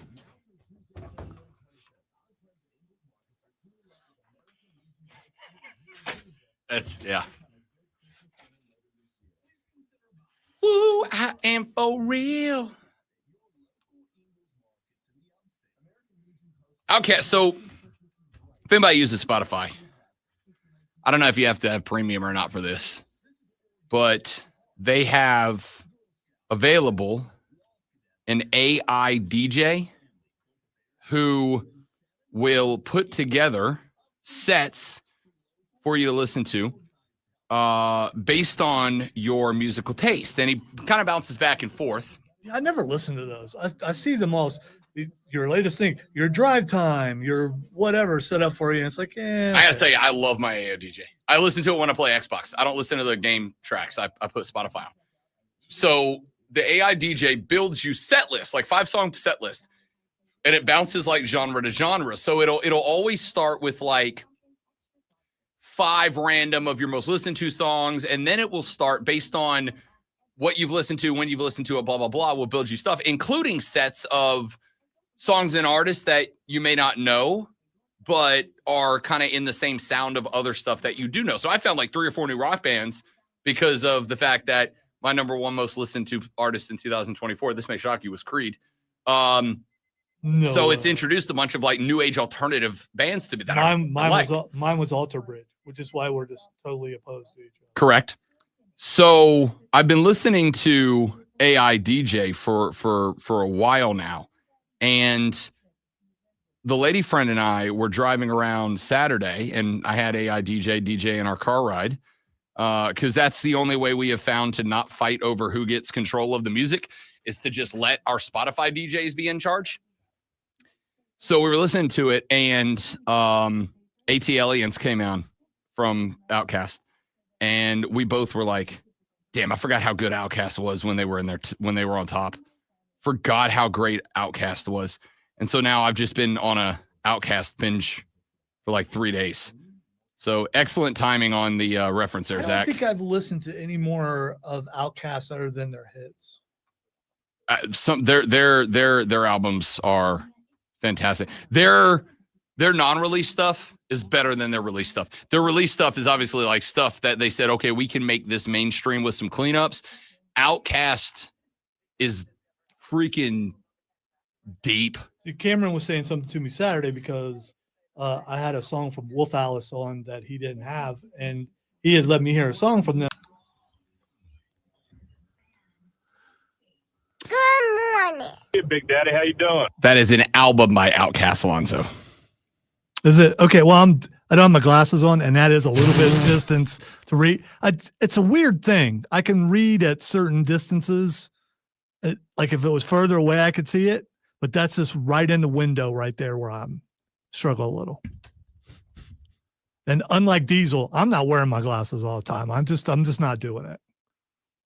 It hurts too bad. It would make me an angry person on the radio, a mean person on the radio, someone who is snarky and cutting, and that would the audience would not like that. We all want the continued, ever sunny and always kind disposition of the great one, not anything else. I'm a winner. I know how to win. Welcome back, ladies and gentlemen. The Rob Brown Show rolling into our number 3 of the Rob Brown Show. Rob, Lonzo, you, the fan upstate. It is 8 o'clock in the morning. Time for the audio blitz. Some of the best audio that we have picked up over the past couple of days. Still have some audio from Super Bowl weekend. We're gonna be thick on the audio blitz the next couple of days because there's been a lot of great stuff happening. We're going to be thick. Yeah. Okay. All right. I said what I said, and I'm not backing off. Okay. I'm just going to own it and roll with it. So let's get some sound in here. I want to start with, I like when athletes get to just be dumb and have fun. This came from last week. The Pat McAfee show was on Radio Row in New Orleans, Louisiana, doing their show live. And one of the things they did, and I appreciated this because I just like the idea of participation, was they had a microphone set up out in the crowd so that basically they could just grab anybody walking by. They didn't have to bring them up on stage, set them up with a mic, set them in a chair, whatever. They're just like, hey, talk into that mic right there. And they could just interview anybody that was coming by, which led to some really interesting interviews. They had the governor of Louisiana on. They started talking about gator hunting and cooking up gators and whatnot. It was great. Well, they've done that a couple of years, and I always thought, is this planned, or do people actually just, I think they do have some plan. Yeah, like I think the governor is scheduled. He doesn't just roll because by. I'm just saying, that governor walks up, chances are they probably don't know who he is. Exactly. Yeah. I think some of them are planned, but I also think some of them are not. I think it's just a matter of, because where they are set up, I was talking to Cody Decker about it. He was actually down there doing his Sirius XM show from Radio Row. And he said that all of the big time network productions, Eisen, Patrick, McAfee, etc., they're all kind of over in like big time section, right? Like they're all together, and they have like the recreation of their studios right there. So they're all kind of together off to the side, and then of course that would be where the big time guests congregate, right? And then they come over to the little peons like us over elsewhere. Where was Cody? Kind of in the middle. Sirius XM's kind of a big deal, okay. You know? Kind of a big deal. I was just curious. Yeah, so he was kind of set up towards where the big network. He had some good interviews. He had Emmett Smith on. He had Andre Whitworth came on his show. He had a number of Super Bowl winning quarterbacks that came by. I think he had Peyton on for a segment. Like he had guys for sure. He's kind of in that mid tier. Anyway, the reason I believe it is for real, and if it was not for real, then whoever crafted this segment deserves a master raise. Pat McAfee show is sponsored by Pizza Hut. Nobody out pizzas the Hut. Sponsored by Pizza Hut. Bundle Bros. I like that commercial. That was pretty good. It was pretty He good. put Gronk where he should be. That is his wheelhouse. He fit perfectly in there.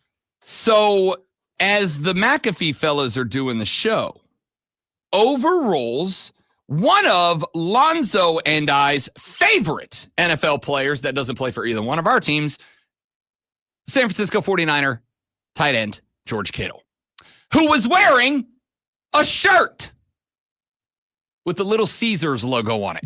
Ladies and gentlemen. Hey, fellas. How we doing today? What up, George? Hey, George. Oh, hey there.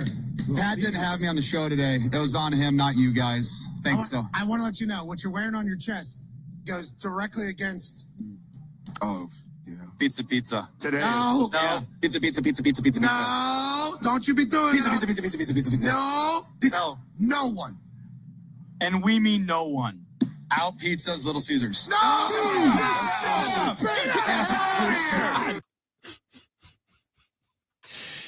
Listen, I don't know how to express to you, and I'm going to be judged for this, and I'm totally fine with that.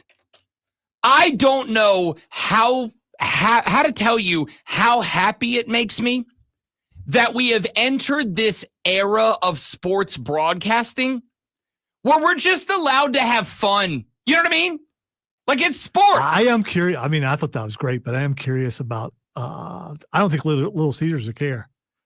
They just got huge. Yeah, they got a huge pop. Little Caesars seems like a company that doesn't, I mean, they know they're cheap pizza and they're okay with it. Yeah. That's how they're making their money, but Pizza Hut might be. Look, do you want pizza for $5 or don't you? Right? And for the record, do people come and when you go pay the money for that, you don't complain about it. No. Because you know what you're getting when you go get it. Listen, I'm saying this and I mean this. I once every 2 months or so, the wife and I are like, can we just get a Little Caesars on the way home? Give me that Cajun crust. Let's call it a day. All right. I'm team Little Caesars. Wait a minute, Cajun crust. Yeah. Don't they? Ain't they the one with the season's crust? Well, they have that. I mean, if you order it. Yeah. You get the Cajun crust. By the way, they actually have thin crust at Little Caesars. You have to order it specially, but it's good. See, I like the Little Caesars that I can pull up to a drive-through window, hand somebody a $5 bill, and be on my way home with a big old fat pepperoni pizza. I'm all in. All right. I don't have to wait. You know, I'm a Papa John's guy when it comes to delivery. All right. I'm straight up. I'm just going to tell you, I'm a Papa John's guy. But there are days when I don't want to wait 45 minutes to get my pizza brought to me. I just want to grab one that somebody who hates their life hands me out of a drive-through window for $5. I'm going to go home. I'm going to gorge myself. I'm going to go to sleep and wake up tomorrow and hate myself. I love Little Caesars. If that was a work, whoever came up with that concept for Little Caesars deserves $1 billion. It was brilliant.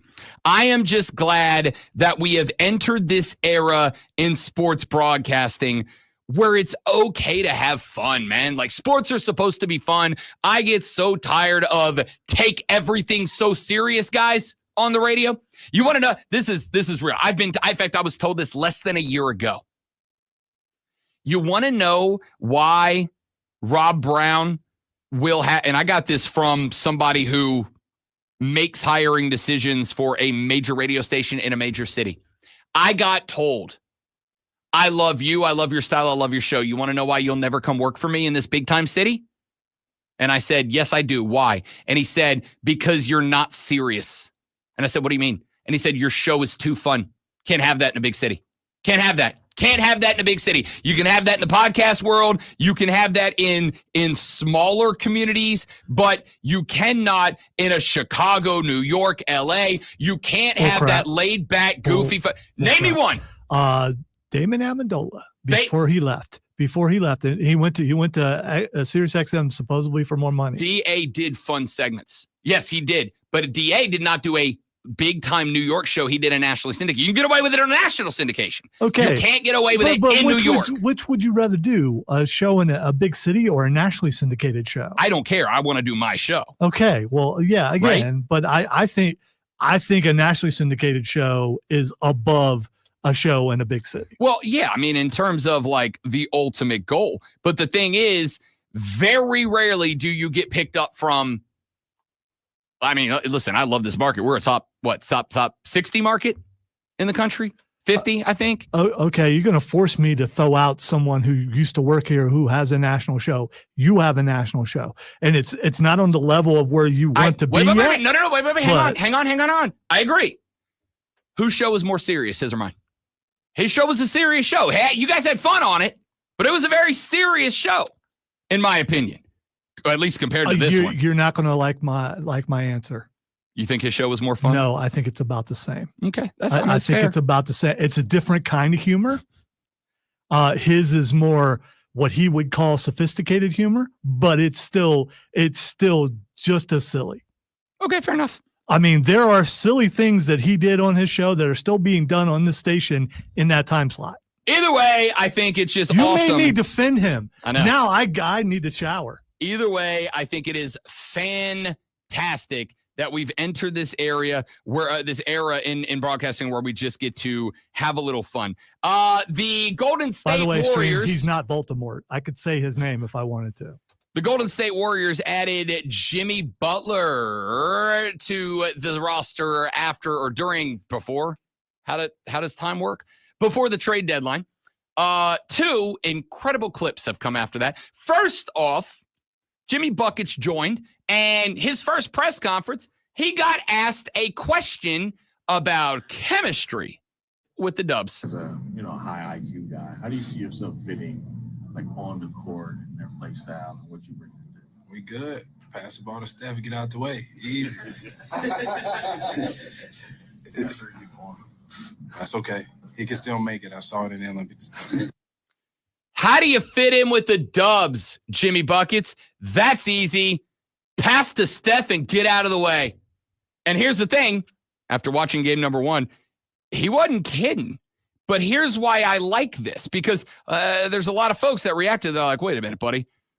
You got brought there to be a star. You got brought there to be the catalyst. You got brought there to be the guy that took this team and elevated them to a new level. I need y'all to know, give the ball to Steph and get out of the way is how Jimmy Buckets does that. Because what does Jimmy Butler do? Get the ball to Steph, get out of the way. Then what happens? He brings people with him. Just by being Jimmy Butler and existing, he brings people with him. Steph Curry had more looks in Jimmy Buckets' first game, had more looks at open or lightly contested threes than he had in probably 5 or 6 games leading up to that, just because Jimmy Buckets was on the floor. And if guys start going, hey, Jimmy Butler's not going to the rack, we don't have to guard him. What happens the second that they decide to leave the defense shaded to Steph Curry? Wango, bango, get it to Jimmy Buckets, let him drive and slam. Real easy. However,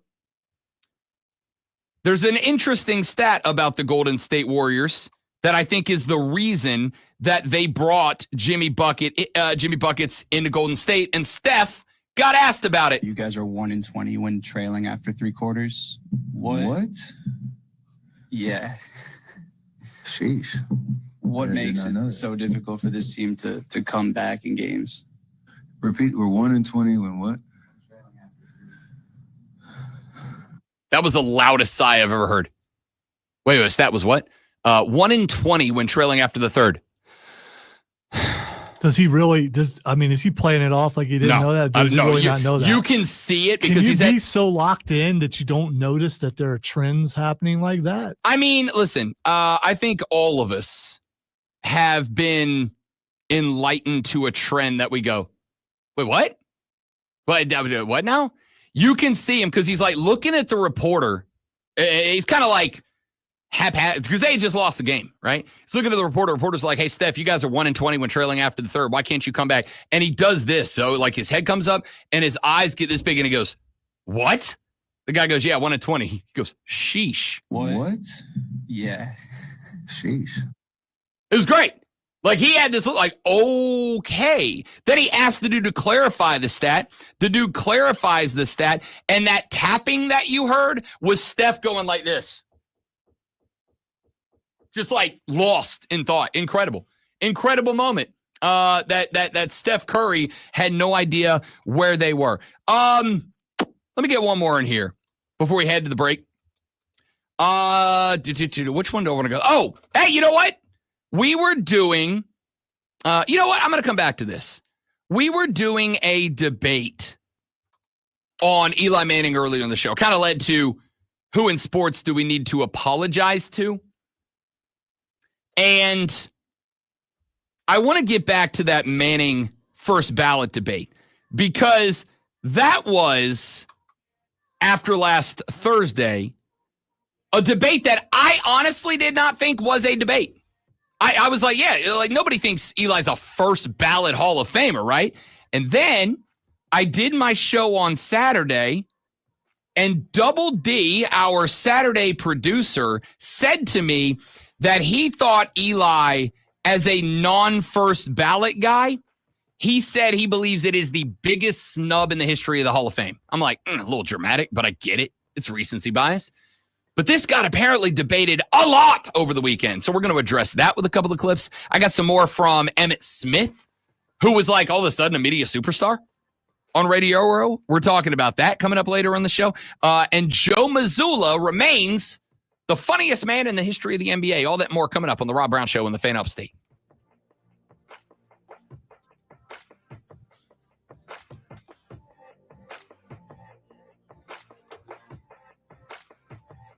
Don't apologize, Will, to me. I mean, it's goes with the territory.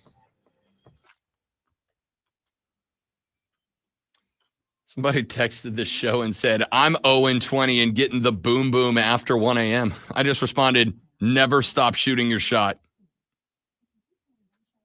Okay.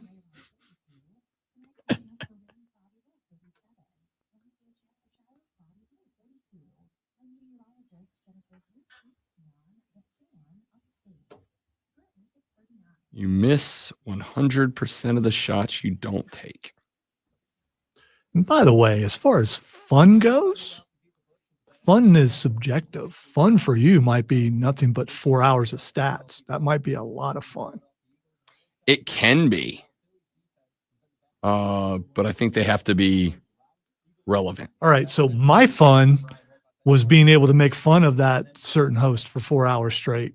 And that was fun for me. I think hopefully you have a good time with everyone you're with. Unfortunately, in some cases, the bad times are so much worse than the good times.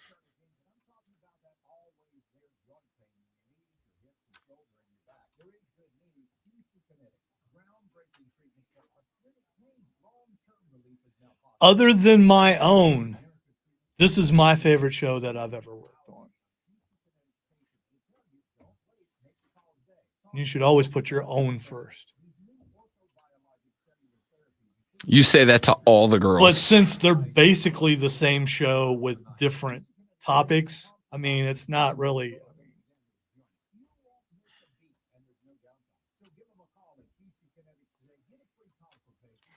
I've been waiting for my show to be canceled for over a decade now.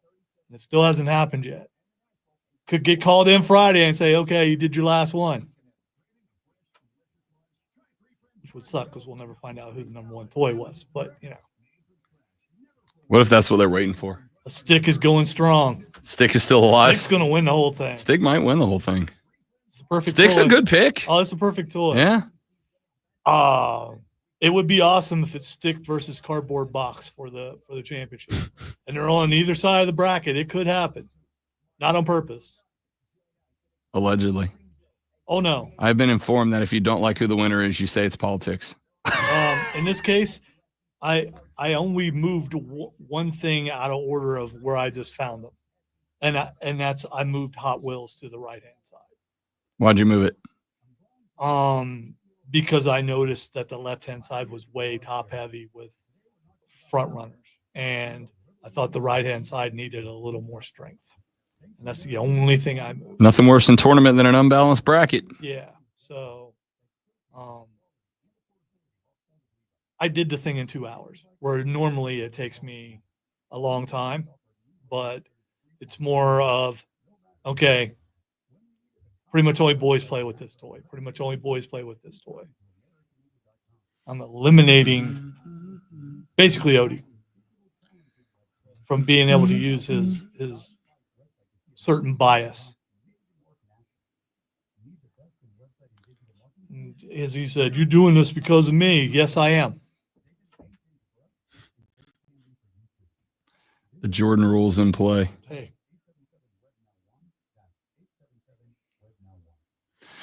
Oh, I wish there were enough flew. video game systems to do one. It would be too small. There haven't been that many. Oh, we saw this dude, this young guy, probably in his 20s, at the sale, buying old consoles. And he bought like 3 of them, and he paid like $400 for it because everything was on sale. And he got games with it, got controllers, everything, and he was hyped. I mean, I'm on one line. I'm looking at him, just watching him do it. I was like, oh, that's cool. And at first, I thought maybe he was just buying them, put into a collection. But Cameron was pointing out, no, he got connectors, he got everything. That dude's going home to play. I'm pretty sure he got a Saturn, a Sega Saturn. A Sega Saturn? Yeah, well, they sell a bunch of classic stuff like that. It had, I need to look it up. It was either a Saturn or a Linux. It had this smooth front end to it that almost looked like a hood of a car. I mean, how the slope was. Yeah.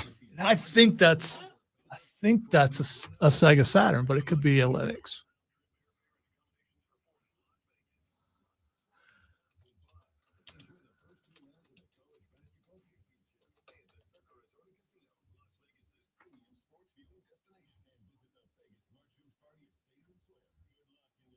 Okay, not a Linux. Those things are more square than what I remember.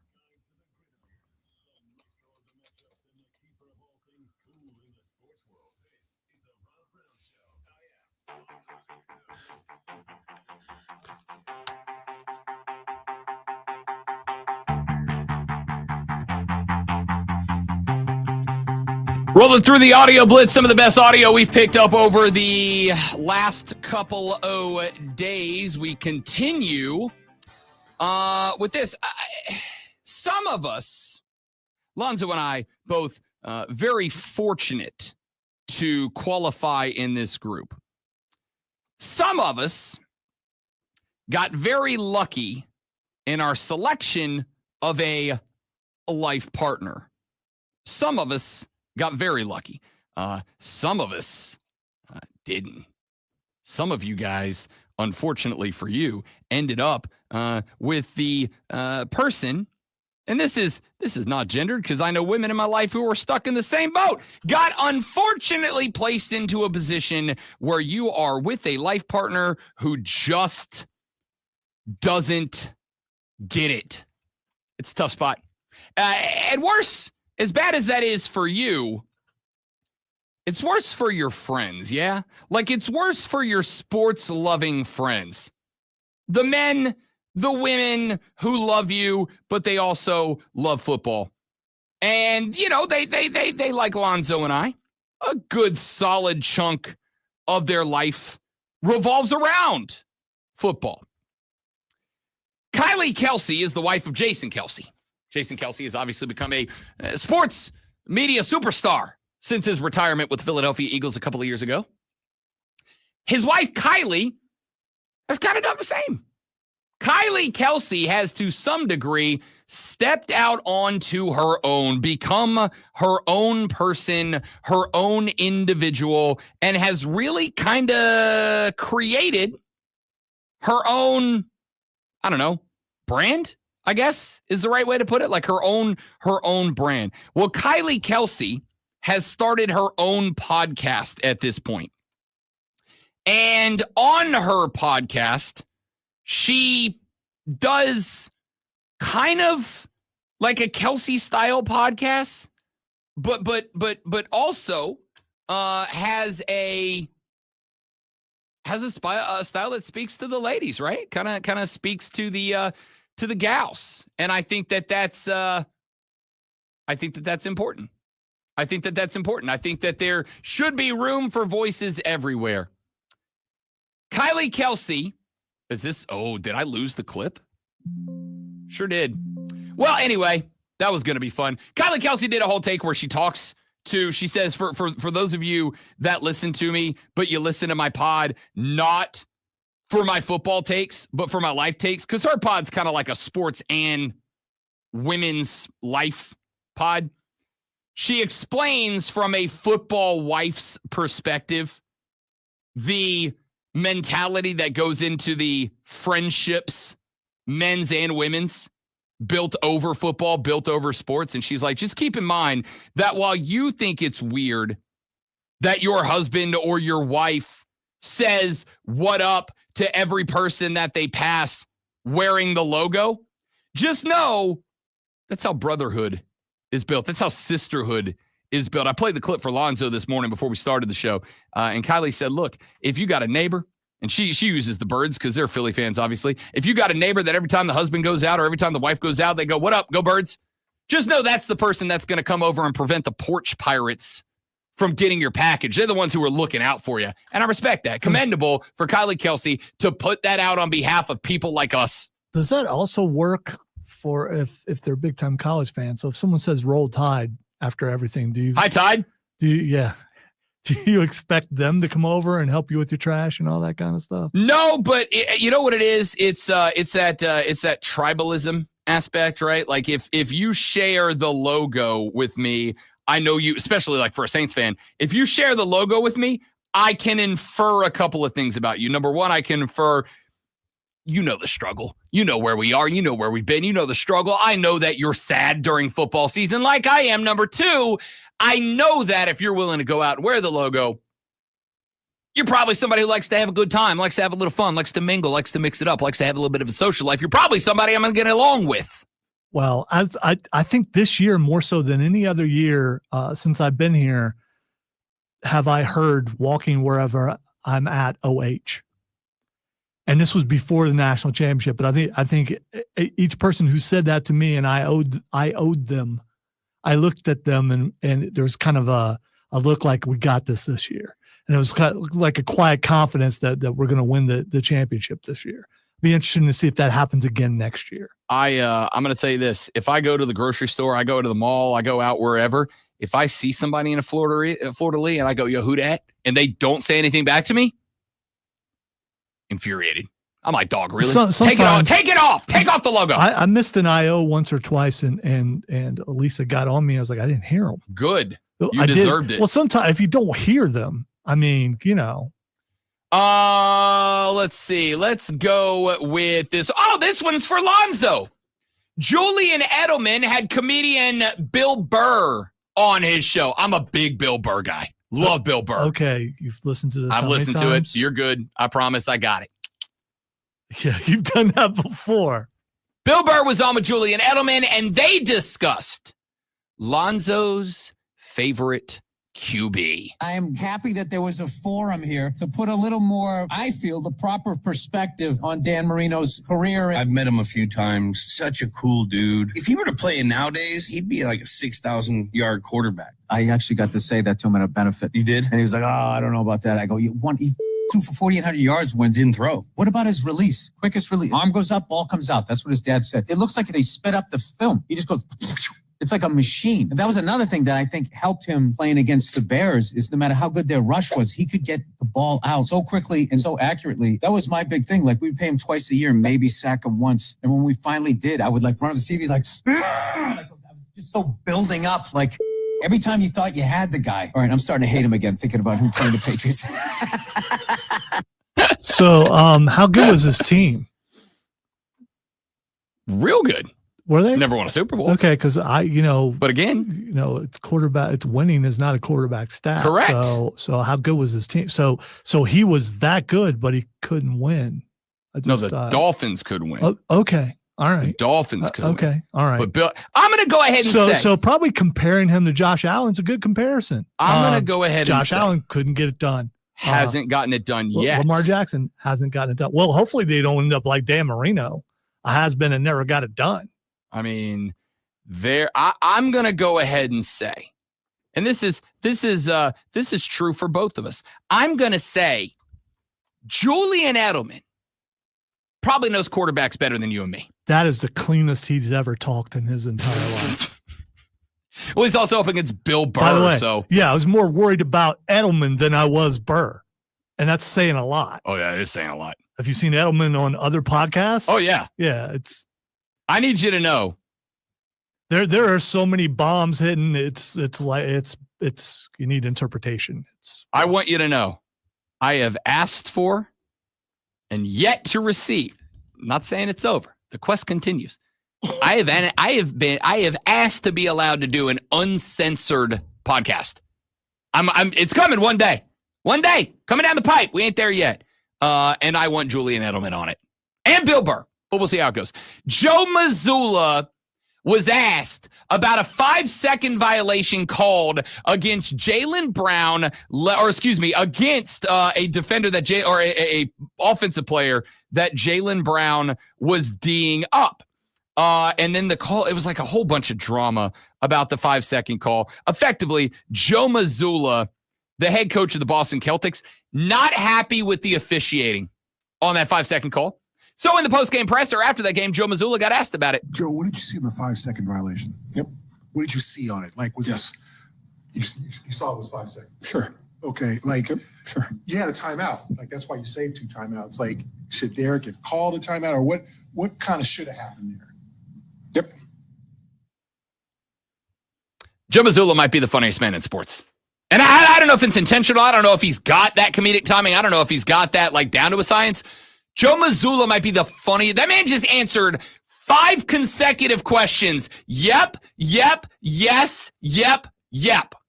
That's, when I say I don't like coaching cliches, when I say I want coaches who don't engage in coach speak, this isn't exactly what I mean, but I'll take it. That's hilarious. I love this cat. What else we got? Oh, how about Eli Manning having a conversation? Eli posted a picture on the Instagram where apparently, Eli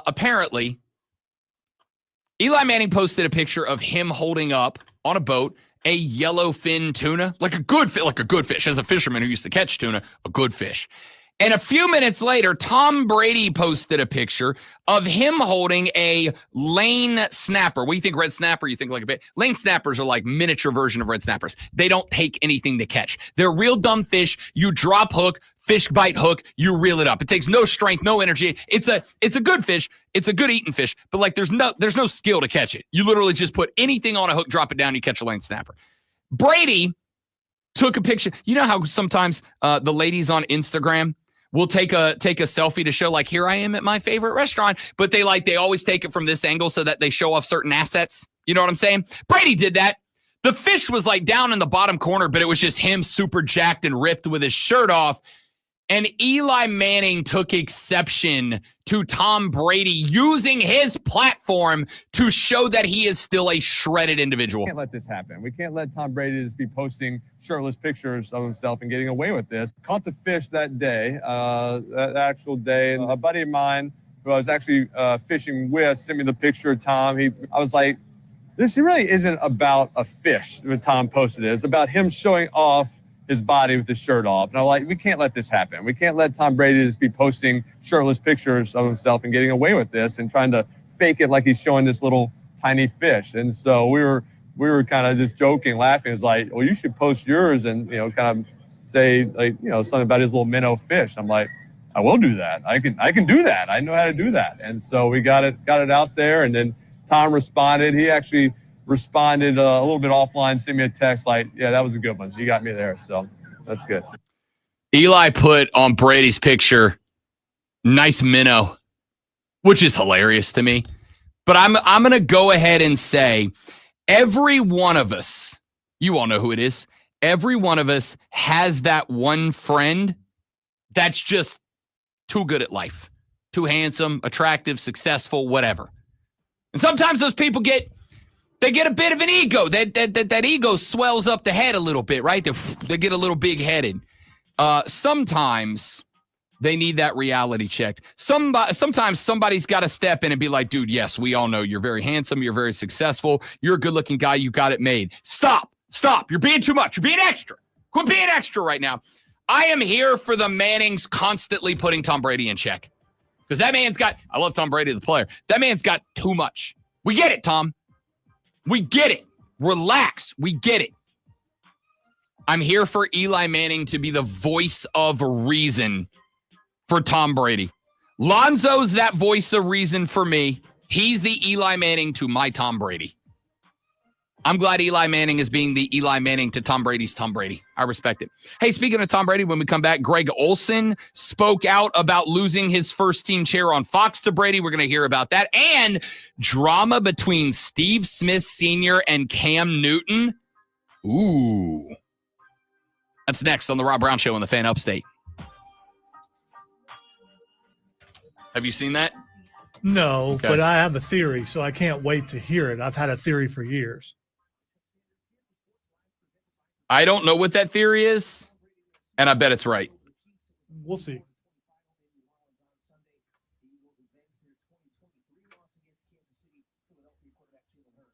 Philadelphia quarterback.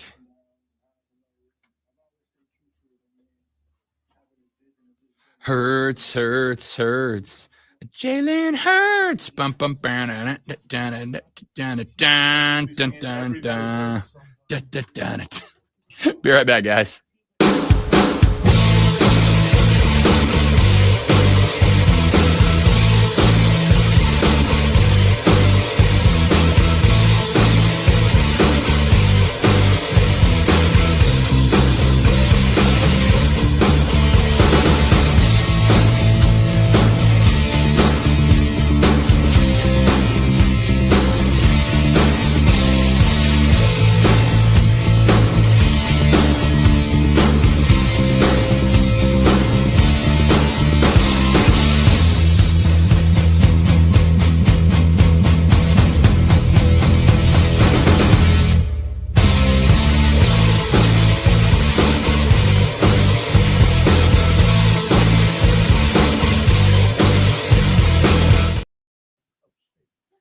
Thanks for hanging in there.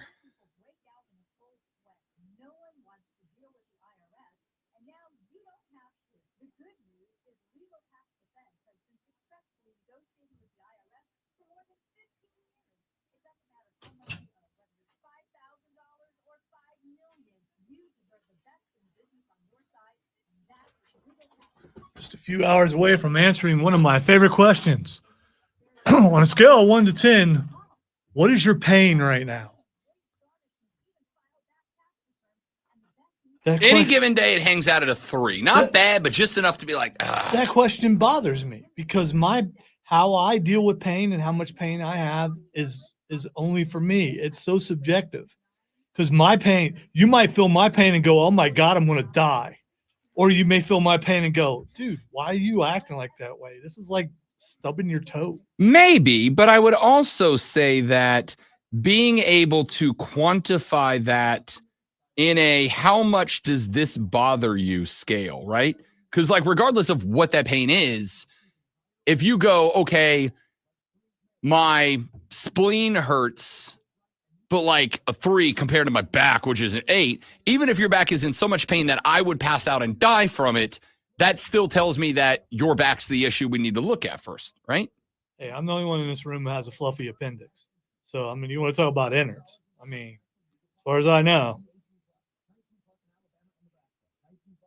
Still remember when the surgeon told me that, the look on Lisa's face. It's like, yeah, I know. Because I'm just weird. Everything about me is weird, including my insides. And then when I explain to doctors, hey, I lost a lot of weight one time, and they look at you like you're a liar.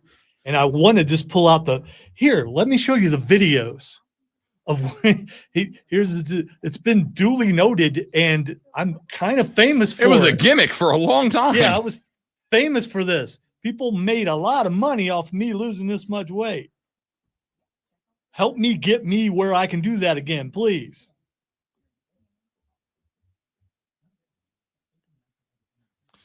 I think I messed up my plantar fascia. I think I may have plantar, whatever that thing is. The fasciitis. I've walked once, and now the bottom of my foot hurts, and I can't. And it hurts worse than my knee. You can't stretch the bottom of your foot, can you? I mean, before you walk. Yes, you can. I have to. What, do you use the bands to do that, or what? No, I use the wall. You put your foot, you angle your foot up the most you can. You put the ball of your foot against the wall. You scoot your ankle under it. So you bend your foot as much as you can, and then you lean your foot into it, and it stretches out the bottom of your foot. And then I do it the opposite way I like flex my foot as far down as I can. And then I do that back and forth a bunch of times. If I don't flex my feet out in the morning, about 10 minutes after I get up and start moving around, I'm hurting. It is the first thing I do in the mornings.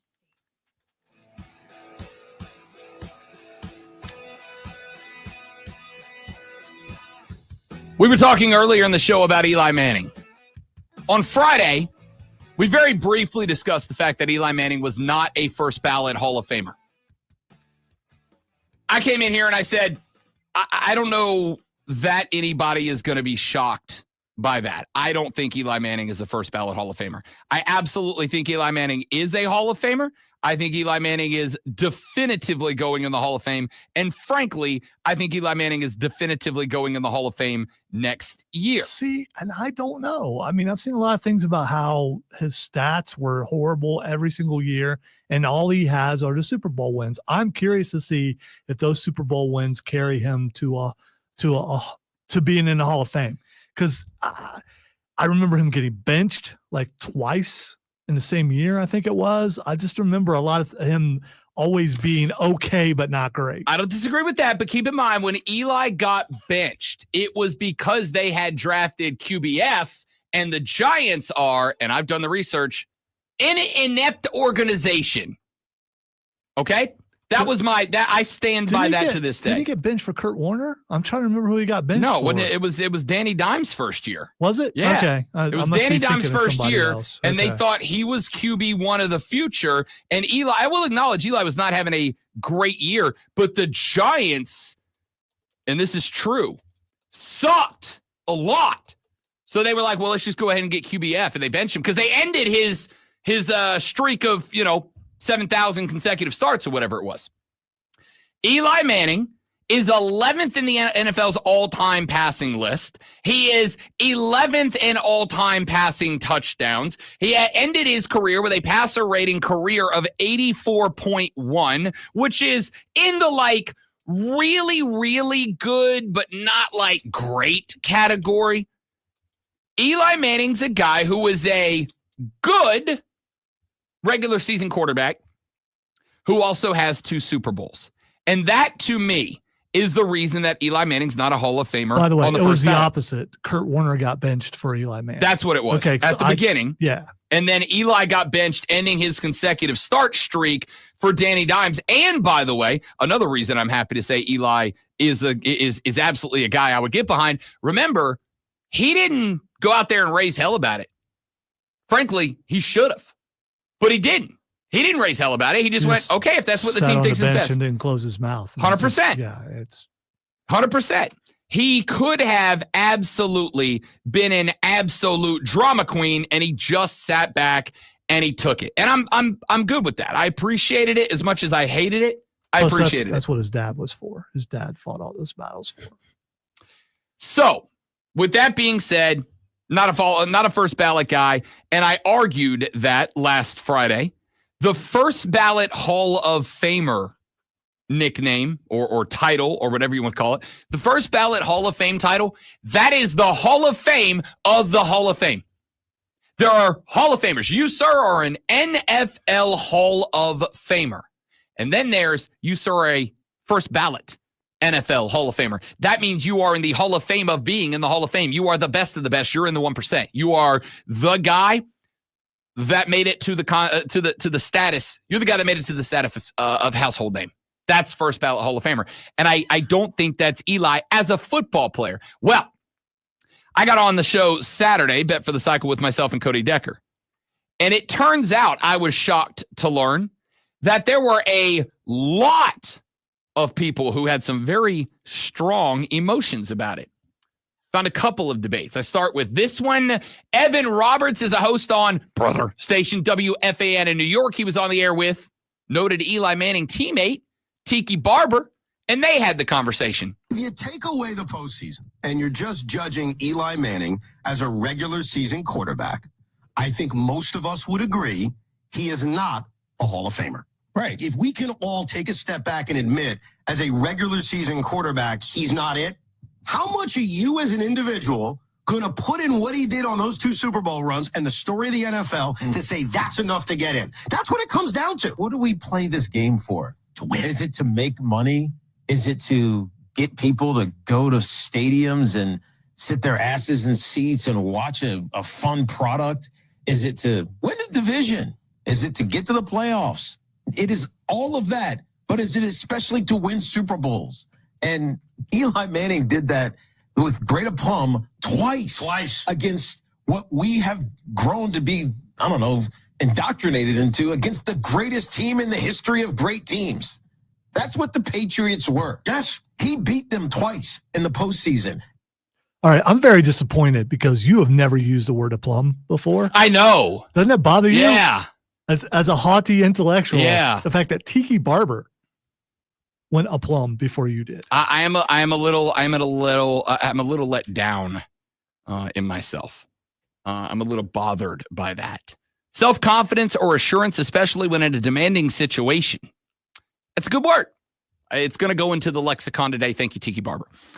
I want to start with this. I don't necessarily agree with the first take from Evan there that he wasn't a great regular season quarterback. I think he was a very good regular season quarterback. Would I put him up there with Breeze, Brady, Manning? No, sure wouldn't. That's why he's not a first ballot Hall of Famer. Can't put him up there with Lamar Jackson or Josh Allen either. Yeah. Those guys are great regular season quarterbacks.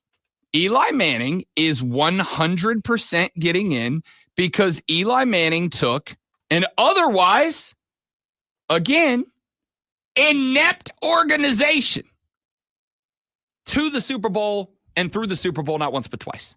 Very few quarterbacks have done that. He is a Hall of Famer. But first ballot?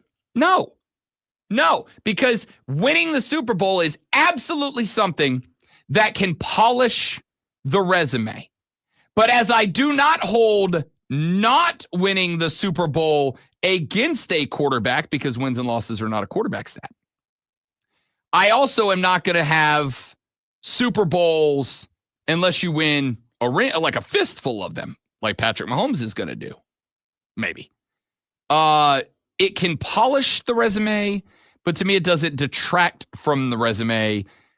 He's absolutely a Hall of Famer. Those Super Bowl rings polished and otherwise good career to Hall of Fame level. But it does not make him a first ballot guy. Adam Schefter and Dan Orlovsky had the discussion. Shefty, are you surprised that Eli Manning was not among those who was selected last night? No, because he was a polarizing pick. And there are people that felt very strongly that he was a Hall of Famer, and there are people that felt he wasn't. And when there's that much debate and that much division, inevitably, you're not going to get in on the first try. Eli Manning is going to get into the Pro Football Hall of Fame. Right. He is a Hall of Famer. When I was a voter briefly, the one thing that people said is, can you write the history of the sport that's who it without was. this person? Who's Eli Shefty? Manning is a 2-time Super Bowl MVP who twice put down the Patriots and prevented them from having a undefeated season. You can't write the history of the sport in recent years without Eli Manning, which is why he's going to go. He just didn't go in his first year of eligibility. Dan, your thoughts? I would have thought he was a lock for his first timer. Yep. I think Shefty makes that great point of the conversation. Can you tell the story of the NFL and the history of it without that person? The answer definitively is no for Eli Manning. And my big gripe with it, and I agree he'll get in, my big gripe with it is this. A lot of the conversation that we have around quarterbacks is everybody attaching Super Bowl. So how many rings did you get? If we are going to constantly do that, then how are we picking and choosing which guys we don't necessarily weigh it the same way for? So, Shefty says he's not surprised that Eli isn't a first ballot Hall of Famer. If for no other reason, then there's a group of people out there, and I do believe that these people are wrong, but there's enough of them that it matters. A group of people out there who think Eli is not a Hall of Famer at all. And he said, when you have that large a group of people that think he shouldn't be in the Hall at all, then it is no shock that he's not a first ballot guy. And I agree with that. He said, but you can't tell the story of the NFL without including Eli Manning. And I agree with that too. He is the one guy that kept Tom Brady from the one accomplishment that Tom Brady did not get. Well, I guess there was two. The three-peat and an undefeated season. And Eli was the reason, honestly, for both of those things not happening for Tom Brady. So I do think that you can utilize you can't tell the story of the league without him. But I would also make the point that I think there's a handful of quarterbacks you could have put on that Giants team that could have beat the Patriots. I also think Tom Brady had a crappy day that day. Well, not crappy day, a Tom Brady crappy day, which is still a really good day. Point here is that is to me, good argument for why Eli Manning is not a first ballot guy. I love Eli Manning. The Mannings are royalty to my family. Football has more than one royal family. And the Mannings are it to me. I love Eli, love Peyton, love Archie, love Coop. Hell, in a weird way, there's a part of me hoping that the prophecy is fulfilled when Arch comes to New Orleans and finally gets the ring that Grandpappy couldn't. I'm pulling for him.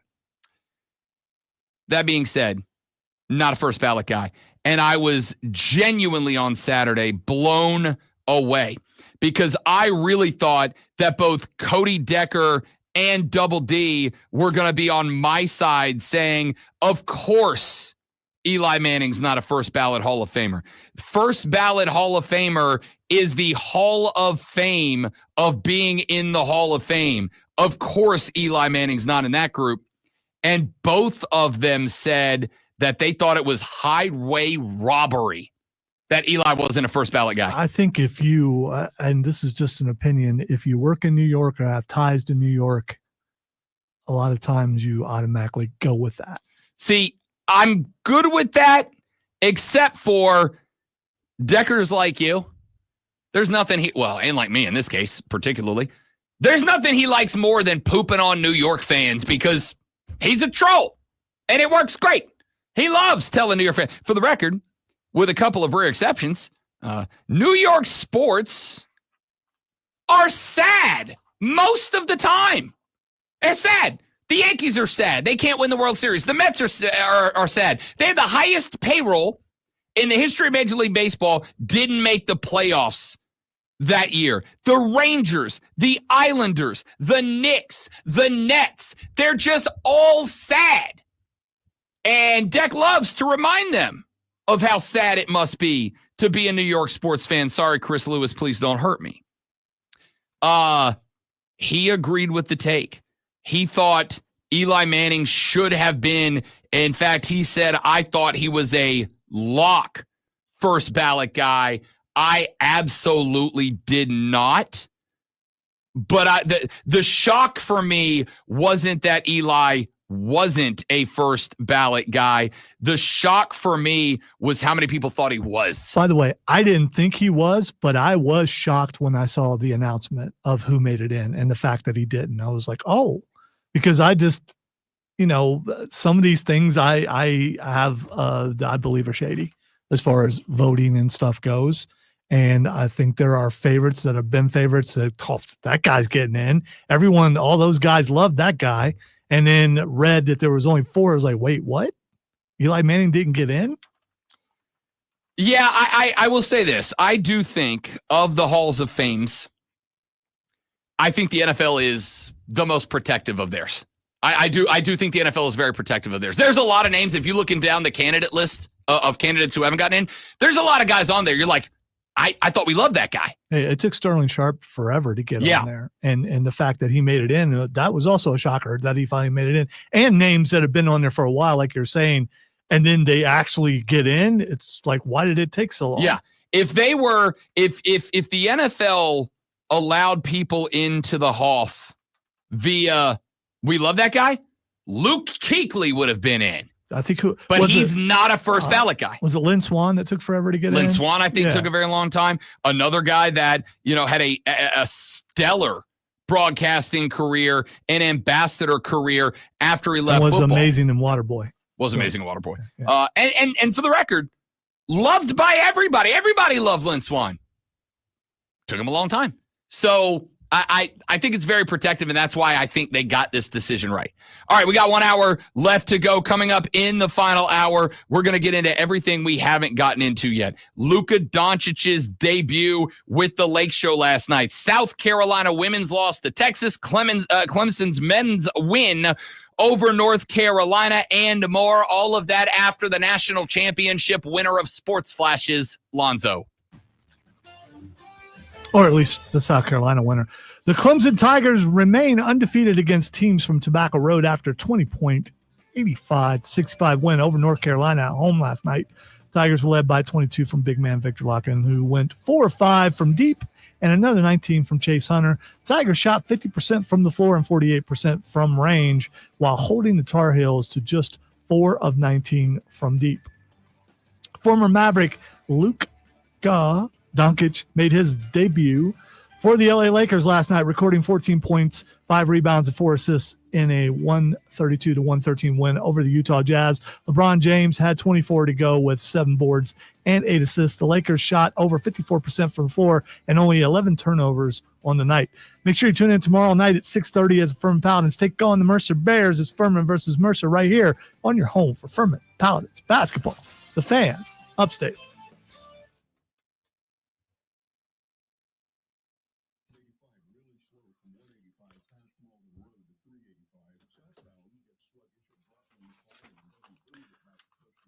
Apologize for losing my cadence. Once you lose your cadence and trying to get back to get to the proper thing that will get me to the time that's allotted to me. And then, I was able to do that just because I'm lucky.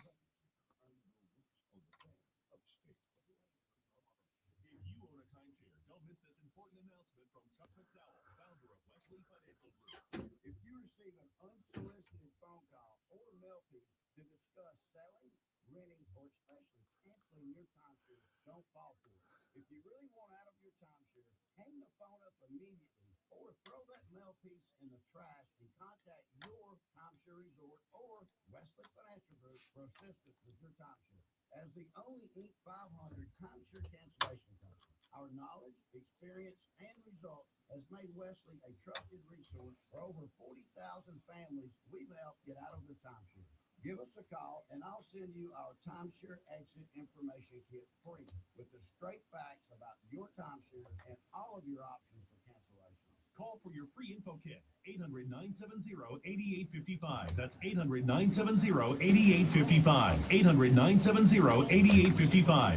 It starts out as a nuisance, and then you just put up with it. But then that awful joint pain impacts everything in your life. Walking, climbing stairs, even getting in and out of the car hurts. Hey, it's Charlie James, and I'm talking about that always there joint pain in your knees, your hips, your shoulder, and your back. There is good news. QC Kinetics, groundbreaking treatments for arthritic pain. Long-term relief is now possible. At QC Kinetics, their regenerative treatments are sweeping the nation. Tens of thousands of QC Kinetics patients will tell you, don't wait, make the call today. Talk to the local medical professionals. These new orthobiologic cellular therapies, including PRP treatments, can revitalize your joints without going under the knife. QC Kinetics treatments prompt your body to heal and restore those damaged joints. You won't miss a beat, and there's no downtime. So give them a call. I appreciate your support, Kane, but it was not. It was a struggle.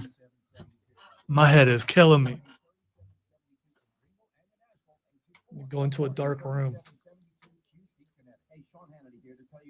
American-made windows of the Upstate. Let Don and Pam show you how to save money on one of the best investments you'll ever make for your home. High utility bills, rotting window sills, moisture between panes. That's all signs that you need new windows, so make sure to get yours from American-made windows of the Upstate. Now, they're made to outperform and outlast the competition because they're proudly made. Will Rob make it back in the room in time? We shall see.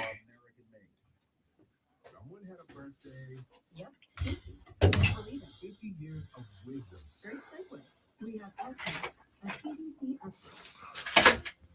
Pneumococcal vaccination is now recommended for adults 50 or older. It says here, we're over 6 times more likely to be hospitalized with pneumococcal pneumonia than adults under 50. I need my hot tub fixed. This is not working. I don't know why it's not working. It won't. something wrong with the electric cord, I think. That sucks a lot. Yeah, it does. Don't get Prevnar 20 if you have a severe allergy to its ingredients. A weakened immune system may lower your It's always fun being out there at night and hearing noises and wonder what that was.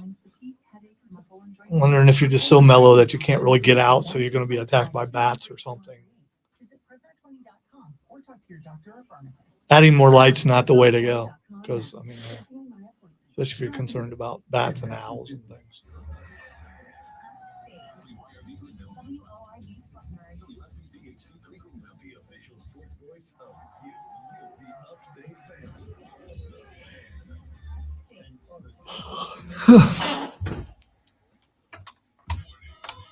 Check this out. You're on official Rob Brown lockdown. Manufactured locally for the Carolinas. This is the Rob Brown Show. The Fan Upstate. Yeah! Yeah! Yeah! Yeah! Yeah! Yeah! Yeah! All right, now we're ready. Final hour of the Rob Brown Show goes now. It's the Fan Upstate, Rob Brown, the Great One, Lonzo, and you rolling through the 4 most electrifying hours in sports talk entertainment you're going to find anywhere. You know why it's really good that we're on for 4 hours?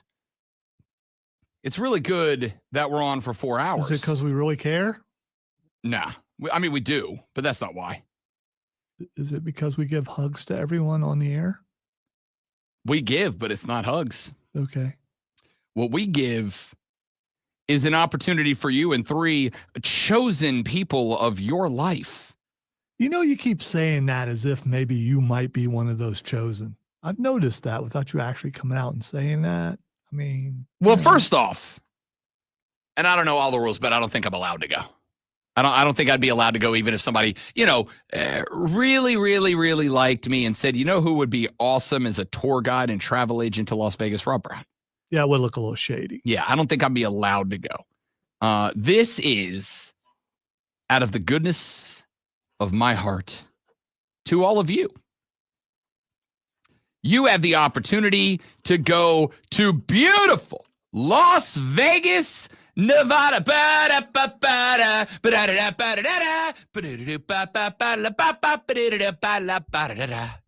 What are you doing? It's like a Vegas show tune kind of Is thing. it? You know? Oh, like the start of a Vegas show. Oh, okay. When Wayne Newton comes out and they hit him with the jazz band in the background.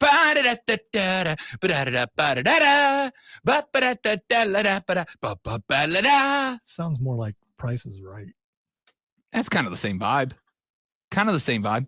Ladies and gentlemen, welcome to the stage, the corpse of Wayne Newton.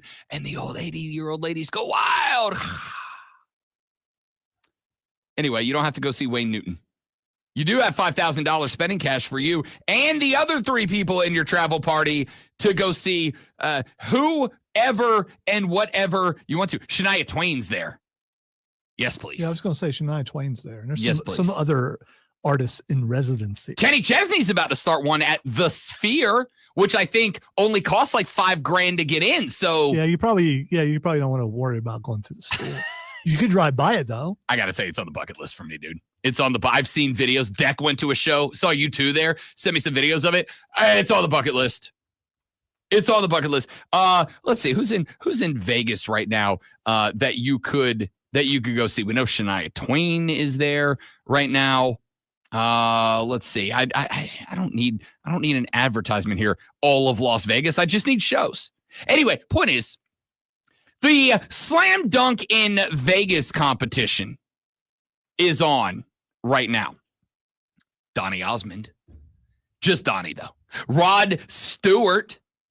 If you're by the way, I hear Donnie puts on a killer show. There's a reason why he's been in Vegas for a while. He might be the next Wayne Newton.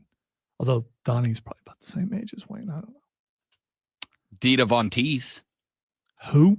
She does a cabaret show.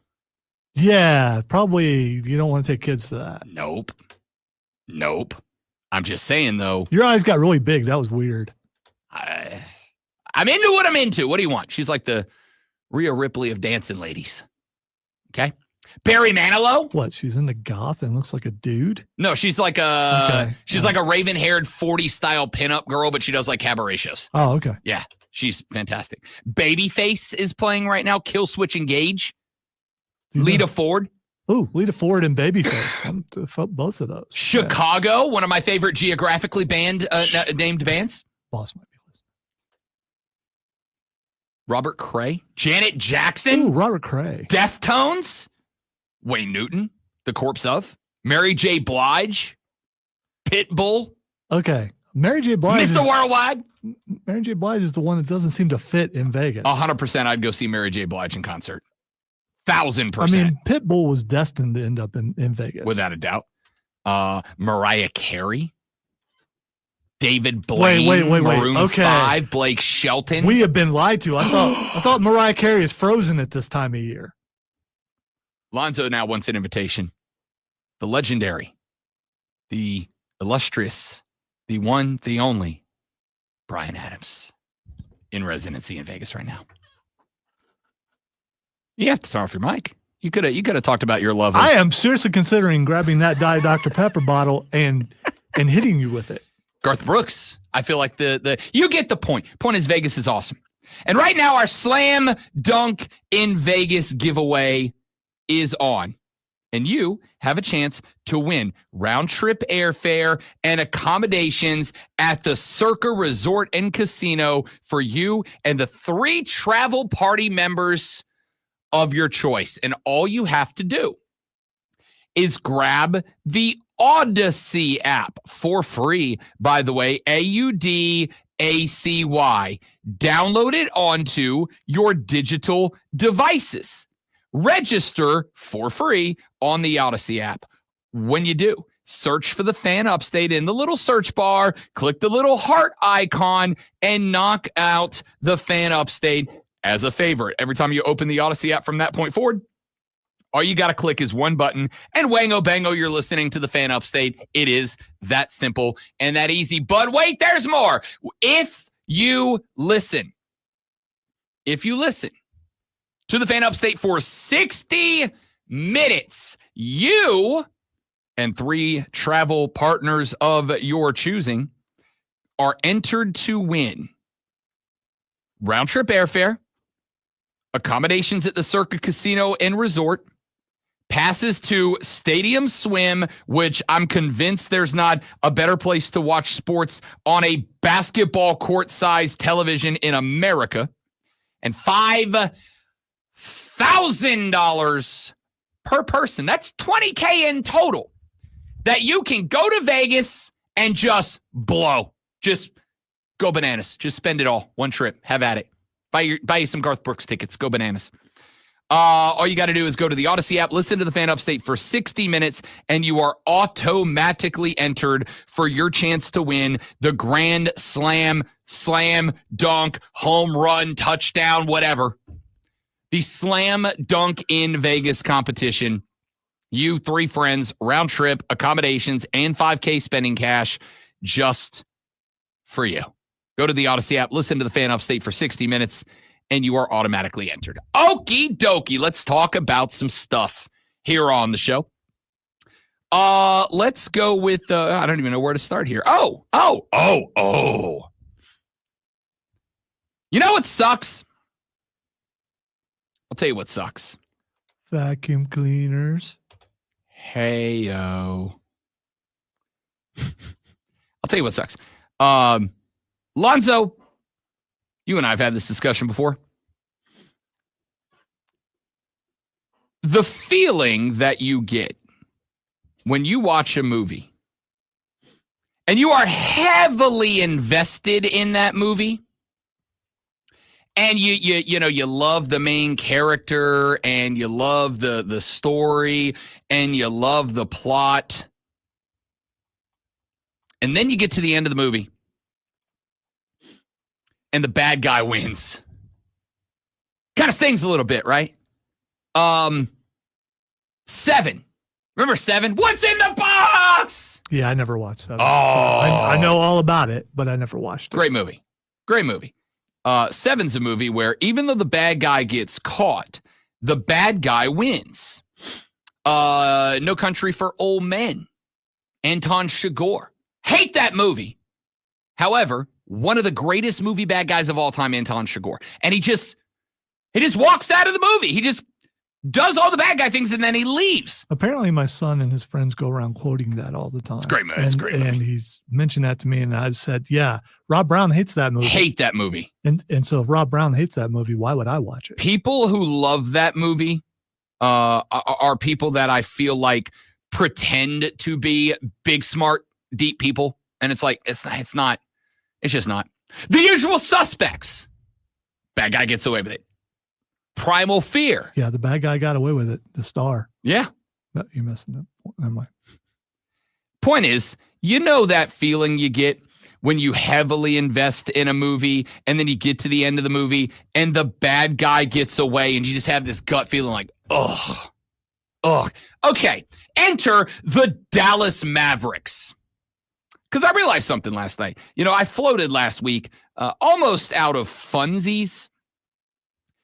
I floated and then supported, as did Dwayne Wade, a conspiracy theory about the trade of Luka Doncic to the LA Lakers in return for two players, one of which was Anthony Davis, and a first-round pick. And I know this trade's bad because, pop quiz time, everybody, pencils up. It has been less than 2 weeks since that trade went down. Who was the other player besides Anthony Davis? Quick. Who was the other player besides Anthony Davis that got sent to the Dallas Mavericks? None of you remember. Okay, a couple of you remember. Max Christie was the other player that got sent with Anthony Davis and a first-round pick in return for Luka Doncic. Well, the Dallas Mavericks played their first game back in the Big D, and I do mean Dallas, over the weekend. Now, we talked a little bit about it yesterday because it took 31 minutes as a Dallas Maverick before Anthony Davis went down with an injury that is going to keep him out for at least a month. 31 minutes before Anthony Davis went down.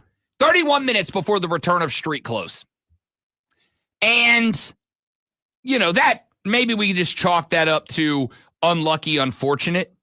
Obviously, that's kind of been the story of AD's career so far. But hey, unlucky, unfortunate, right? I mean, all you gave up for that guy was a 25-year-old generational superstar who is projected to be the face of arguably the most notorious American sports franchise for, I don't know, the next decade or so. No big deal. NBD, no worries. You got this, right? The Mavs returned home, and they had a sellout crowd. Welp. About halfway through the game, the Mavs did like every other professional sports team does, and they did fan cam. You know, they turn the camera on the stand. They do like kiss cam, or they do like flex cam, or they do like whatever cam. And they allow the audience to have, the crowd to have, the fans to have a couple of minutes to have their faces up on the Jumbotron. As somebody who has worked in sports for a very long time, I can tell you that fans love very little more than seeing themselves up on the Jumbotron. So they did a fan cam.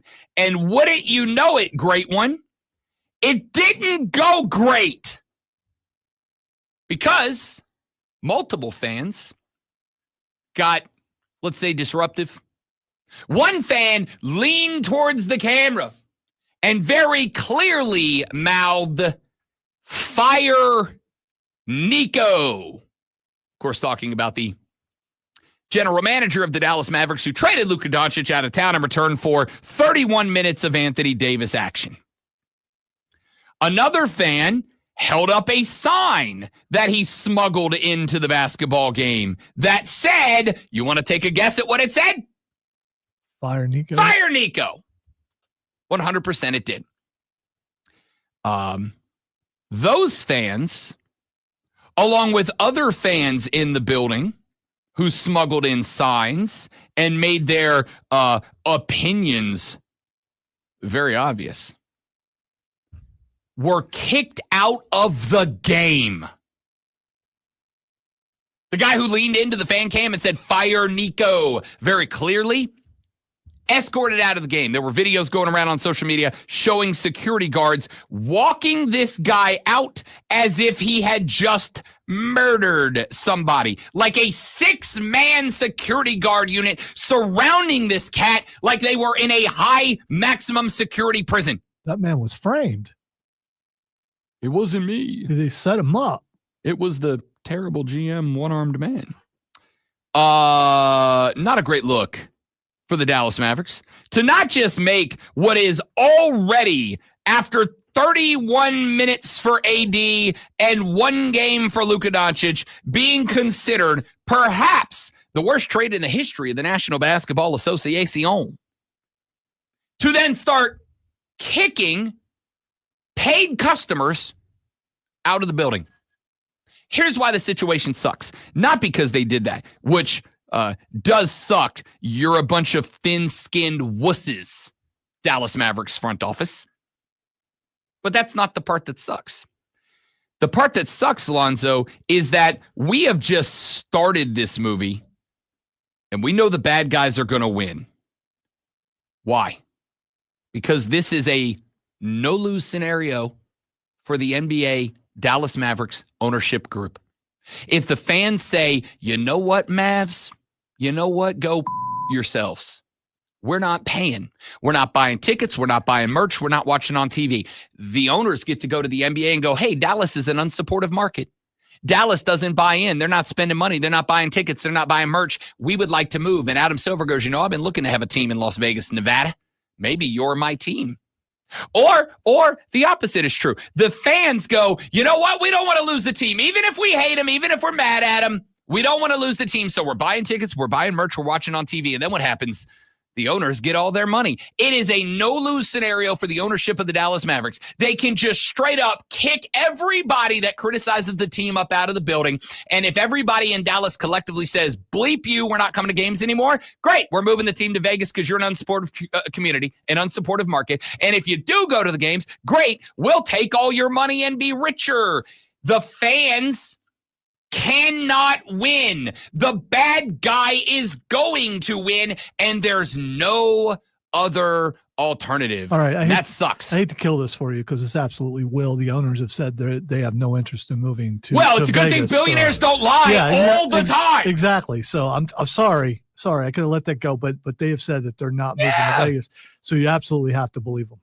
Yeah, it's a good thing billionaires don't lie to us all the time. Every time they talk, they lie. It's what they do. You can't get $1 billion without lying and hurting people. It's impossible to do without lying and hurting people. You can't do it. So no, I don't believe him.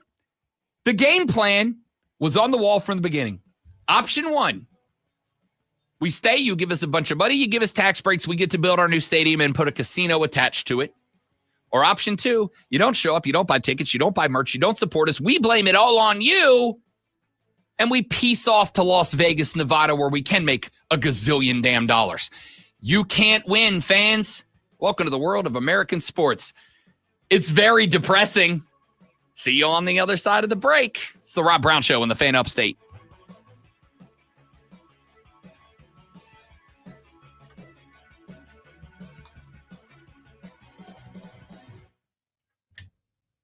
Take a deep breath first and ponder big balls. Take it. I'm going to need that. Yeah, I can send it to you if you want, but it's one of yours, so you may not be happy about that, but It's one of mine? It's Joy Reid. She's not one of mine.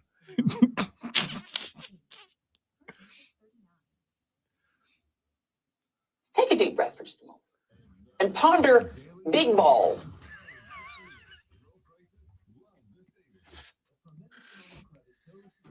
Incredible. So she's trending right now. I don't probably because she openly said she trends all the time for stuff, but that right there, it's take a moment, if you will, and ponder big balls. And ponder big balls. I'm gonna need that clip for every time any athlete does something awesome.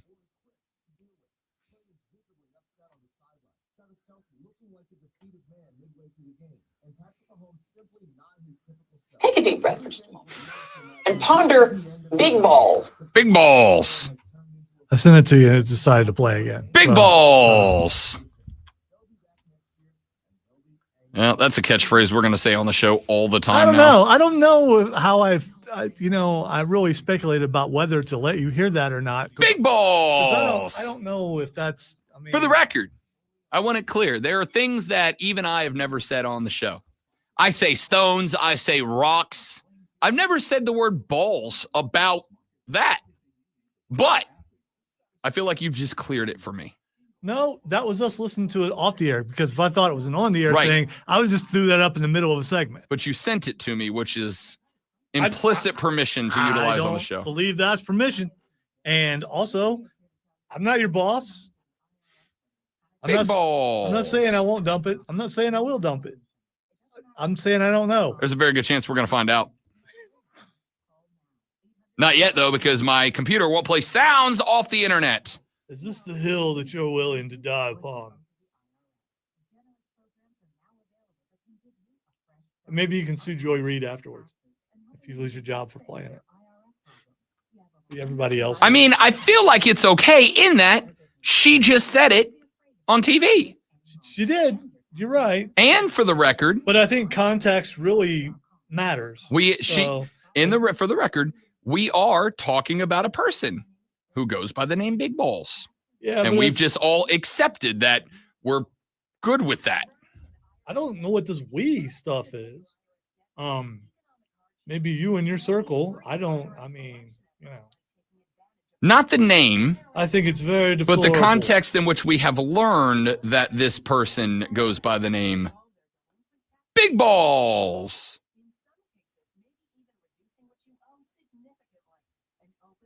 I got to get Chris in here after the show to figure out this sound problem.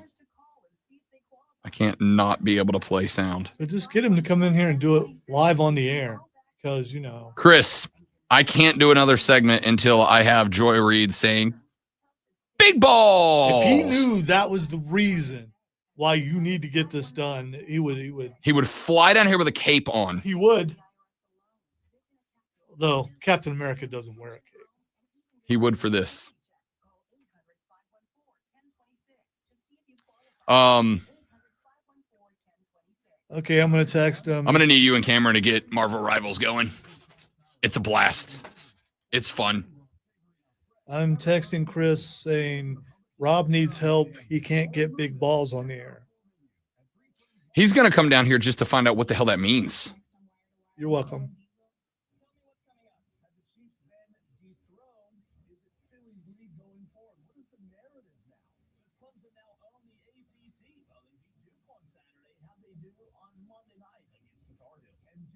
Big Balls.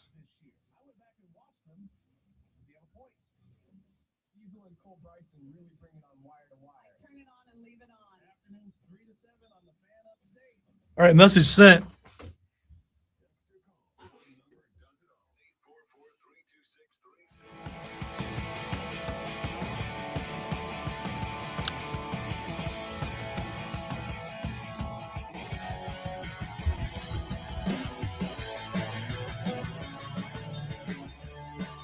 The Rob Brown Show continues. The Fan Upstate, Rob Alonzo and you. 844-326-3663, 844-FANFONE. That's the number to call the show. That's the number to text the show. Lonzo, when he rolled up in here this morning, we have our pregame ritual every day. I get in here sometime right around 4:30 or so. Start putting in the sound, start shaping up the outline. Lonzo rolls in here just a couple of minutes after me in the AMs. And we have our morning conversation, which is literally never about the show. But this morning, Lonzo, in talking about the fact that his grandbaby won a basketball championship yesterday, we got to talking about the game. Now, if you've listened to this show for any length of time, you know that I am a massive believer in youth sports, not just the sports themselves, but on top of the sports themselves, the life lessons that they teach. The fact that you learn how to be a good teammate, how to win with grace and lose with dignity, how to accept defeat, how to consistently be working towards victory, etc., etc., etc., platitudes upon platitudes. All very important stuff. I also believe that in order to teach those lessons, that some of y'all as parents got to calm the hell down. Your 6-year-old ain't earning a basketball scholarship yet, so relax a little bit, okay? Just relax. Ain't no need to. And on top of that, we should, after every game, be handing volunteer coaches and referees and league administrators and whatnot flowers and chocolates and notes of appreciation and gratitude for putting on youth sports so that our youths can learn some things about life. Now, that's not what this segment is about. Lonzo this morning said something to me about a theory that he has about my favorite sport, the great sport of shooty hoops. Lonzo, would you like to enlighten and inform the people what your take is and how it was that a youth basketball game you feel confirmed your belief about my favorite sport? Okay, so we're talking about the positive, not the negative thing, right? Because remember, there were two things that there were two things, but I'm talking about the one I wrote down. Okay, all right. Well, I do want to get to the other thing, but I like this one first. Yeah, okay, all right. So I have always thought of basketball being talent above discipline. So I've watched 4 different 6-year-old basketball teams, how they were coached. So they have an evaluation and they pick players, and all these kids are just starting out. So the team that my granddaughter's on has a very talented player. He doesn't never miss, but his percentage of shots are way up there. And fast breaks, boom, down, layup, points over and over again, always around the ball, that kind of kid, a kid who looks like in ability, he's like a 12-year-old playing with 6-year-olds, even though he's only at 6 years old. The team my granddaughter's on, not a lot of practice, but you got this great player, and then you have a couple players that are aggressive. Maybe their shots don't go down, but they're aggressive. And then the rest of the team is so-so. The other 3 teams in this small league had very disciplined coaches. They're doing, 2 lines, doing defensive stuff, learning all the major fundamentals that I think was, to me, probably above their age group. But they listened to their coaches and they did all this. And so I believe in basketball that talent can beat discipline. And I think it's at all levels of basketball. And basketball, I believe, is the most talent-driven of the sports. If you got that one guy and you can surround him with guys that are not his equal, but are serviceable and maybe slightly above the average, they're going to win just about every time. I do not fully disagree with this take. I find it a very compelling take. I think there are, much like with every rule, exceptions to it. For instance, Clemson v. Duke over the weekend, the most talented player on the basketball court and the most talented team on the basketball court was the Duke Blue Devils. And the Duke Blue Devils came down to Clemson, South Carolina, and they got beat by the Clemson Tigers. Clemson, on paper, not as talented as Duke. However, Clemson on paper, not nearly as far behind Duke as a lot of people coming into this game thought they were going to be. It's a pretty good basketball team. Early in the year, this basketball team did not have an identity. I think that is kind of one of those things that you could chalk up into that discipline category, right? Discipline is how you find your identity. I will say this. I don't know how to quantify where the tipping point is, but there is a place where undisciplined with exceptional talent absolutely beats wildly disciplined, but just not as good. Because basketball, a team sport, 5-on-5, played in an organized way, 5-on-5. This is why I love this sport. Basketball is a 5-on-5 game in which, great one, there are 5 one-on-one games happening at the same time. Right? Basketball is a 5-on-5 sport with 5 one-on-one games happening at the same time. The guy with the ball versus the guy D'ing him up. The guy closest to the guy with the ball versus whoever the next defender is responsible for them, and et cetera, down till you get to the last guy. And that's what makes basketball interesting. And the reality is the one-on-one matchup that matters the most is guy with the ball versus man that's on the guy with the ball. Now, other guys on the floor can impact that matchup. They can have an outside influence on that matchup.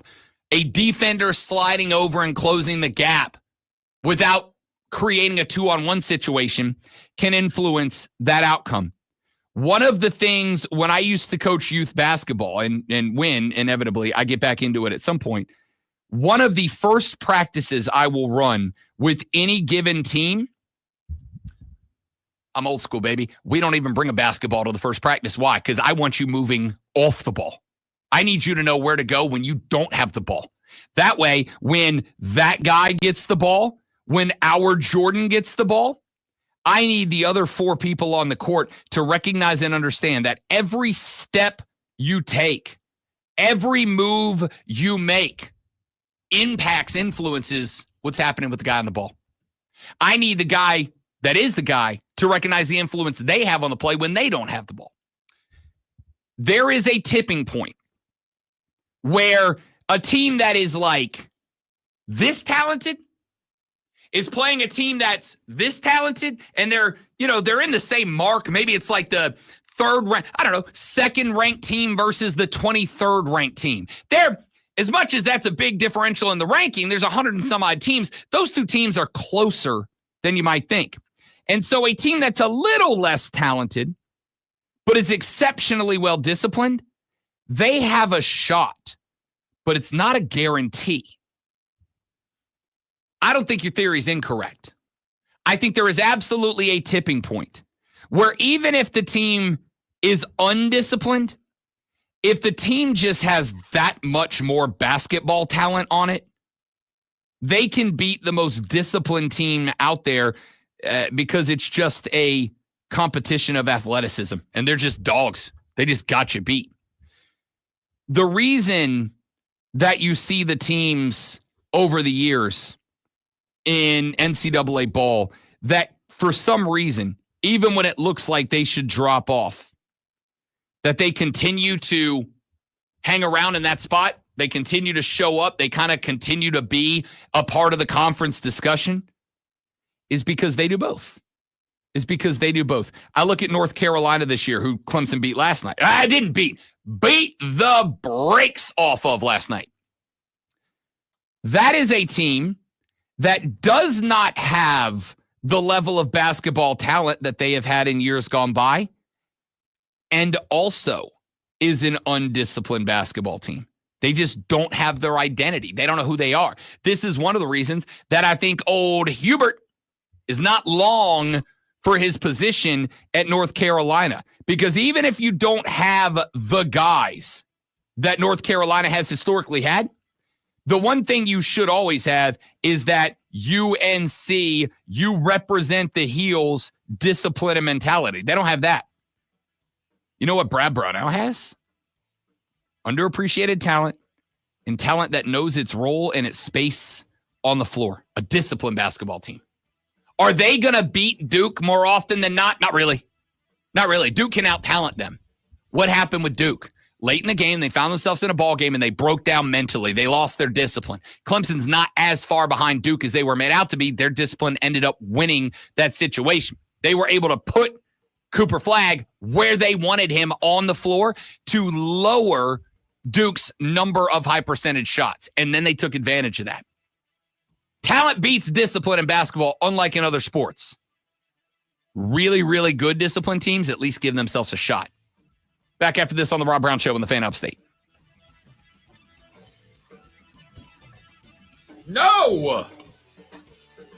What'd you do? Oh, because the clip finally broke? No, it didn't. Why did I do that? What the hell, man?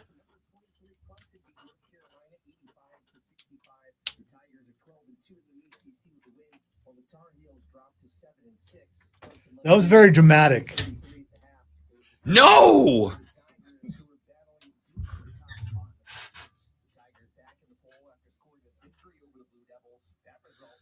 Trying to win a streaming Emmy. It wouldn't be an Emmy though, would it? I guess it would, because it's still no. They do have streaming awards.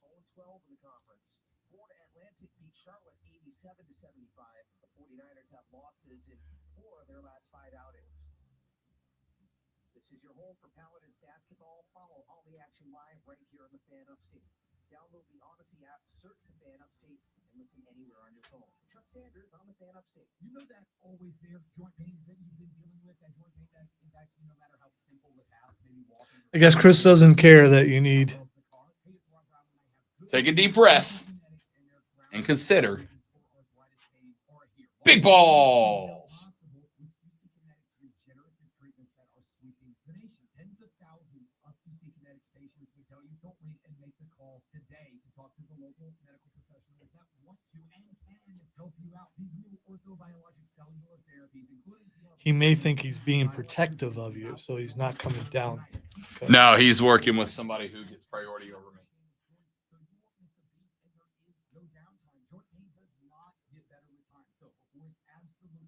I know where I am in the pecking order. Plus, he kind of gets in trouble for hanging out with us because we're Bad influences. bad people and Not bad you know, people, yeah. bad influences. There's a difference. I take pride in being a bad influence. I will never be called a bad person. It was on the commercial. No, I know. At least I hope so, because I have your thing up, but I'm pretty sure it was on the commercial. Yeah, because it was. I have my computer muted just in case it decides to randomly start working for no reason. It's not like Pinky from Pinky and the Brain. It really did. That's okay. That's why it. Yeah, because he didn't say Narf, but that's what I thought. That's what I thought it was. It's like Narf.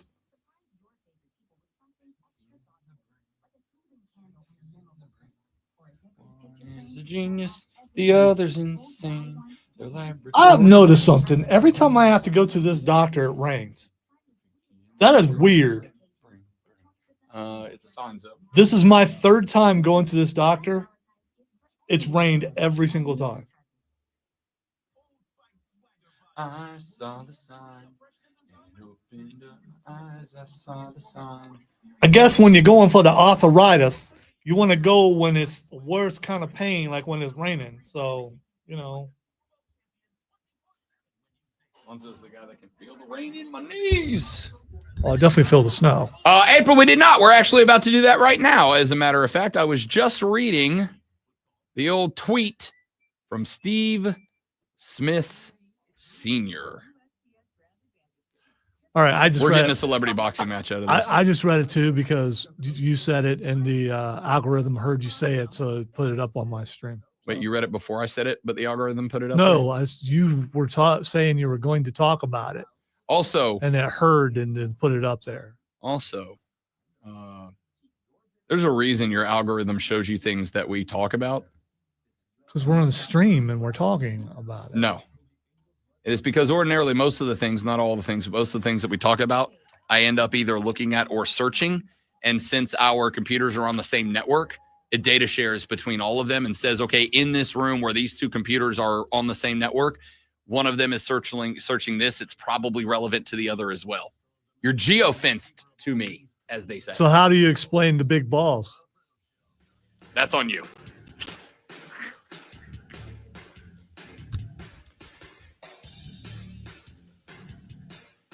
We open this segment talking about movies in which the bad guy wins, gets away with it. And the reason that those movies are interesting are because of the drama.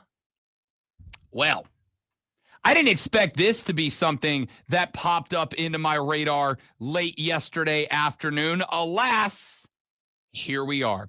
Things at the end of the season started going better for the Carolina Panthers. Started going better. Bryce Young looked like the guy that Rob Brown told you he was going to be, and nobody believed him, but that's okay. I know ball. Even if you don't know I know ball, you're going to learn I know ball. Dave Canales' offense started looking like, oh, maybe it can work a little bit. Dan Morgan's boys, the newly drafteds, started to kind of find their stride, find their vibe a little bit.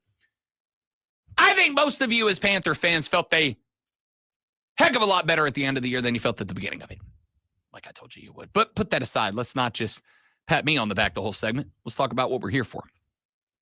Just when things were looking up for the Carolina Panthers, mom and dad are fighting. Yesterday, Steve Smith Sr. sent out a tweet. And in that tweet, he tagged at Cameron Newton. Yes, that one. The tweet reads, and I quote, "I've watched and listened from afar as you, at Cameron Newton, talk about at Panthers. None of us are perfect. Yes, we were 2-14 before you blessed us with your presence. The way you have talked about the Panthers lately, I'm very disappointed. I wish you nothing but the best. I'm done." Peace sign emoji. You know it's for real. You know it's heated when you get the peace sign emoji dropped on you. The deuces dropped on you. That's when you know it is for real.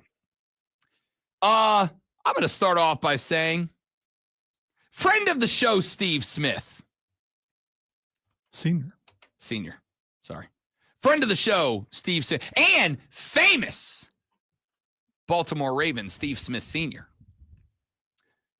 Is a cat, after having watched him for many years decimate my team physically and emotionally, as absolutely the biggest talker in the game, and having now a couple of conversations on and off the air with Steve Smith Sr. Steve Smith Sr. is what I refer to as a no bull guy. He's just not. I think he's a guy that understands, as he continues to increase his brand as a broadcaster, that he's kind of got to be a little bit more careful about where he treads. He doesn't want to give up that hard-ass personality, but he's got to be a little bit more careful about how he puts it out there. Him getting after Cam, and I'm going to keep it a buck. I don't know what Cam said to set this off. What I do know is that Cam Newton said that when he arrived to the Panthers, a team that was coming off of a 2-14 season the year before. And I don't know if this is what set Steve Smith off, but I bet it is. I was going to say, what do you mean you don't know what set him off? Well, I don't know specifically, but I have a guess. Cam said not terribly long ago that when he arrived in Charlotte, North Carolina to take over as QB1 for the Carolina Panthers, that he was surrounded by, great one, quote, a locker room full of losers, end quote. Now, there have been some other people that have chimed in on this discussion since that whole thing started. There was yesterday a couple of ex-Panthers that came out and said, I don't know what he was talking about. Like, I was having a good year. We were having a good year. We thought everybody was having a good time, whatever. Steve Smith was the one that said, you know what, bud? I'm done with your ass. I'm out of here. Don't talk to me anymore. And I'm, frankly, I think unsurprised that Steve Smith is a guy, Steve Smith Sr., is the guy that ultimately said, nah, bro, we ain't playing this game anymore. Look, it's whatever to me, I think is how the expression goes. It's whatever to me. It's whatever to me. Both of these cats are in the broadcasting world. Cam recently got a big step up in the broadcasting world as he was brought on board by ESPN to be a new talking head on their morning show. Cam is also a dude that since his not retirement, because he's not retired yet, but from his not retirement, which, by the way, I still don't understand that. I guess he just wants to leave the door open. I don't know. Maybe he thinks he's going to pull a Joe Flacco at some point. But since his not retirement, Cam Newton has been a outspoken voice, personality, whatever. So is Steve Smith. If I'm a Panther fan, the only thing that bums me out about this is that two guys that I really enjoy playing and watching play. And I'm a Saints fan. These two guys whooped my team's behinds more often than they didn't. They were two of my favorite players to watch play. When Cam Newton got there, that football team was 2-14 the year before. By Lonzo's definition, and he's had this take before, they were a locker room full of losers, as they had lost a lot. Yeah, technically, that is true. But I am curious, and I've been a fan of the team for a long time as far as the Panthers go. And I cannot recall if when they started winning with Cam Newton, if all those losers were still on that team. A bunch of them were. I don't recall. So Cam Newton single-handedly made them winners. And that cannot be true because a quarterback can't do that, according to you. No. A quarterback can have a massive impact on the ability of a football team to win. A quarterback cannot win by himself. I think the reason apparently he can win with a bunch of losers, though, according to him. I think what Steve-O is upset about here, and I understand his side of this as well. I think what Steve Smith Sr.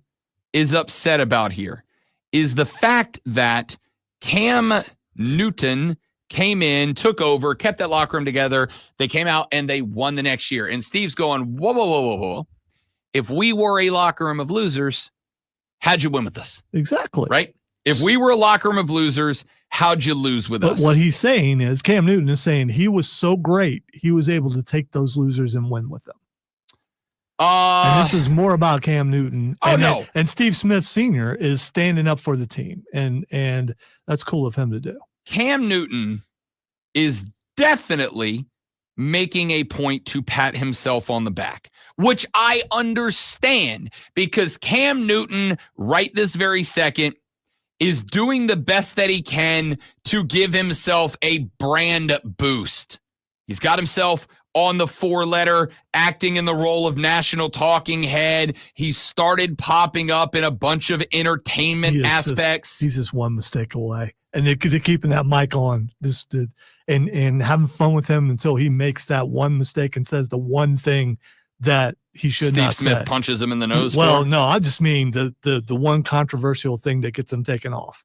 I mean, it's just like, I know, let's hand the mic to Cam because he'll say anything. Has Cam, and this is a question, I think he's hurting himself more than he's helping himself. This is a question, not an accusation, because I don't know. Has Cam ever said anything like that before? Like, I know he's definitely as a guy far as this that goes, no, I don't remember him saying anything like that. I think they give Cam a mic because Cam has some unique takes on the NFL. I agree with that. Cam has some interesting takes on the NFL. I agree with that. And now he's whipped up some drama that now I have to follow as if it's an episode of Young and the Restless for the next few days as the world turns Charlotte. And now the Rob Brown Show presents Twitter. Are those two shows still on TV? I have no idea. What, As the World Turns? And Young and the Restless. I think Young and the Restless might be. I don't know. I really don't know. No one listening to this show knows. I was more of a guide and light guy growing up because, small TV and have to watch what mom watches. Speaking of Young and the Restless. You weren't invited to their house ever again. What do you expect? That holding call on Bradbury was ridiculous. It cost the Birds the Super Bowl. You didn't have to break the nacho tray over your head. What do you want me to say? I was seeing red. You started a fight with their father. He started it. He's 87.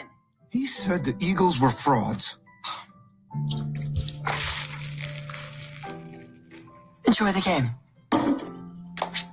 She poured the drink over his head. Yeah, okay. That is an actual clip from an actual episode of Restless leading up to this year's Super Bowl. Not like a Super Bowl promo, not like a commercial. That was from an episode of that show. You didn't have to break the nacho tray over your head. That was real life, yo. That's incredible. All right, let's get to what is Xing. The first thing that's Xing is Vince Neil. Vince Neil. I have no clue. He's 76 today. No, actually, Vince Neil's jet ran into Vince Vaughn's jet. And no, the pilot died. Oh, yeah. There's video. like not like a bump on the runway. Yeah, this happened, I believe, yesterday. Oh, there's video. You can see the video of they were on the runway. Vince Neil was not on board, apparently. Well, at the time they didn't know. I haven't seen this anyone, and I don't know if Vince Vaughn was on. All I know is all I saw was the pilot for Vince Neil's plane died. And I don't know what it was. I mean, if you look at it, if you watch the video, kind of looks intentional. I don't know. There can be only one Vince. Yeah, apparently. All right, the next thing that's Xing is Travis Kelce.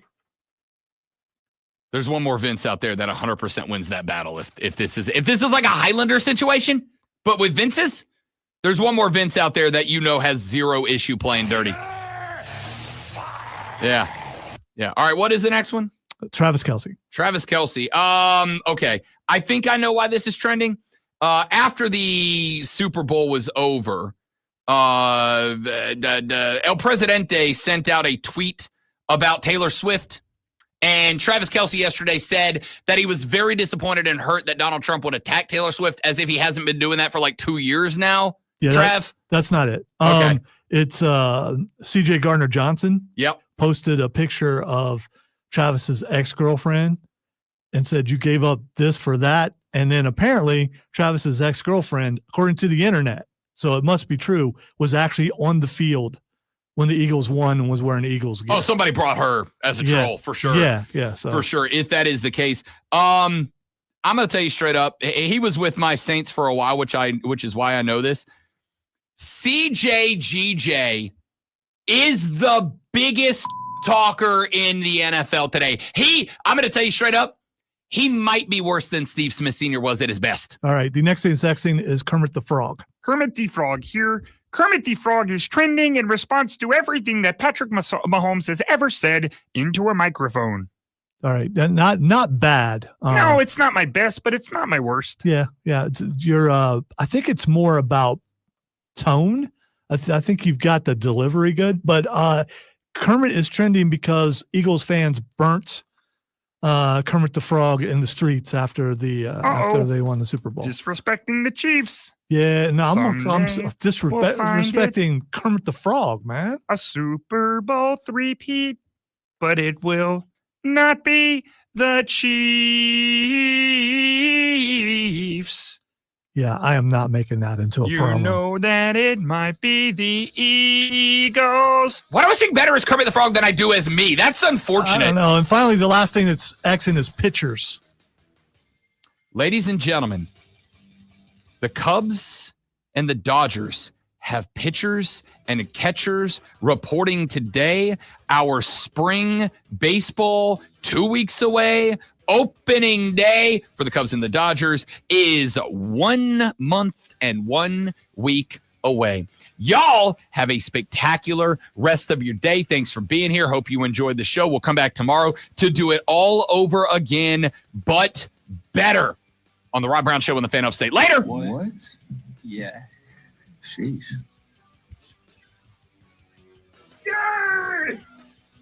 Yeah, that was pretty funny. Yeah, but he was on fire while he was doing that. You got a picture of that. Yeah. I mean, you know. Guess what I'm doing on Photoshop after this? No, don't do that, Rob. This would be worse than when Larry David attacked Elmo last year. I mean, come on.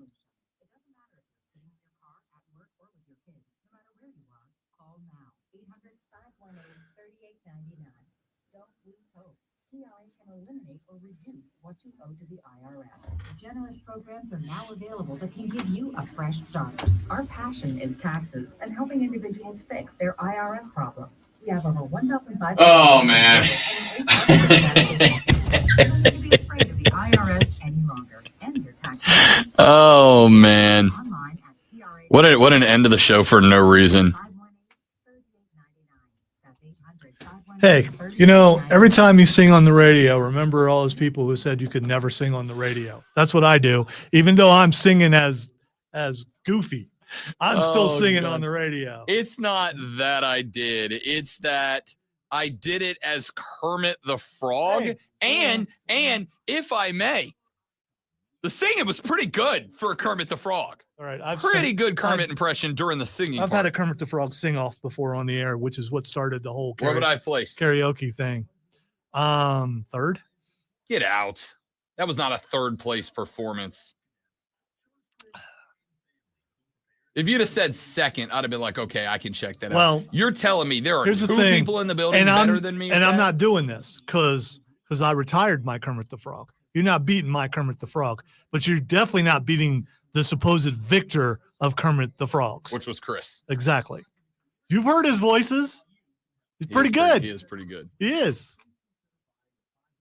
I feel like my Kermit's pretty. His pretty walking is excellent. His solid. His walking's perfect. James T. Kirk is good. His Cartman is the only person I know who can do it. Oh, it's just amazing. His Cartman. All right, dudes and dudettes, I got a jet. Thanks for being here. You're all amazing people. Tell your friends about us. Lonzo would like to be rich and famous, but also not have to move to do it. See you tomorrow. Goodbye.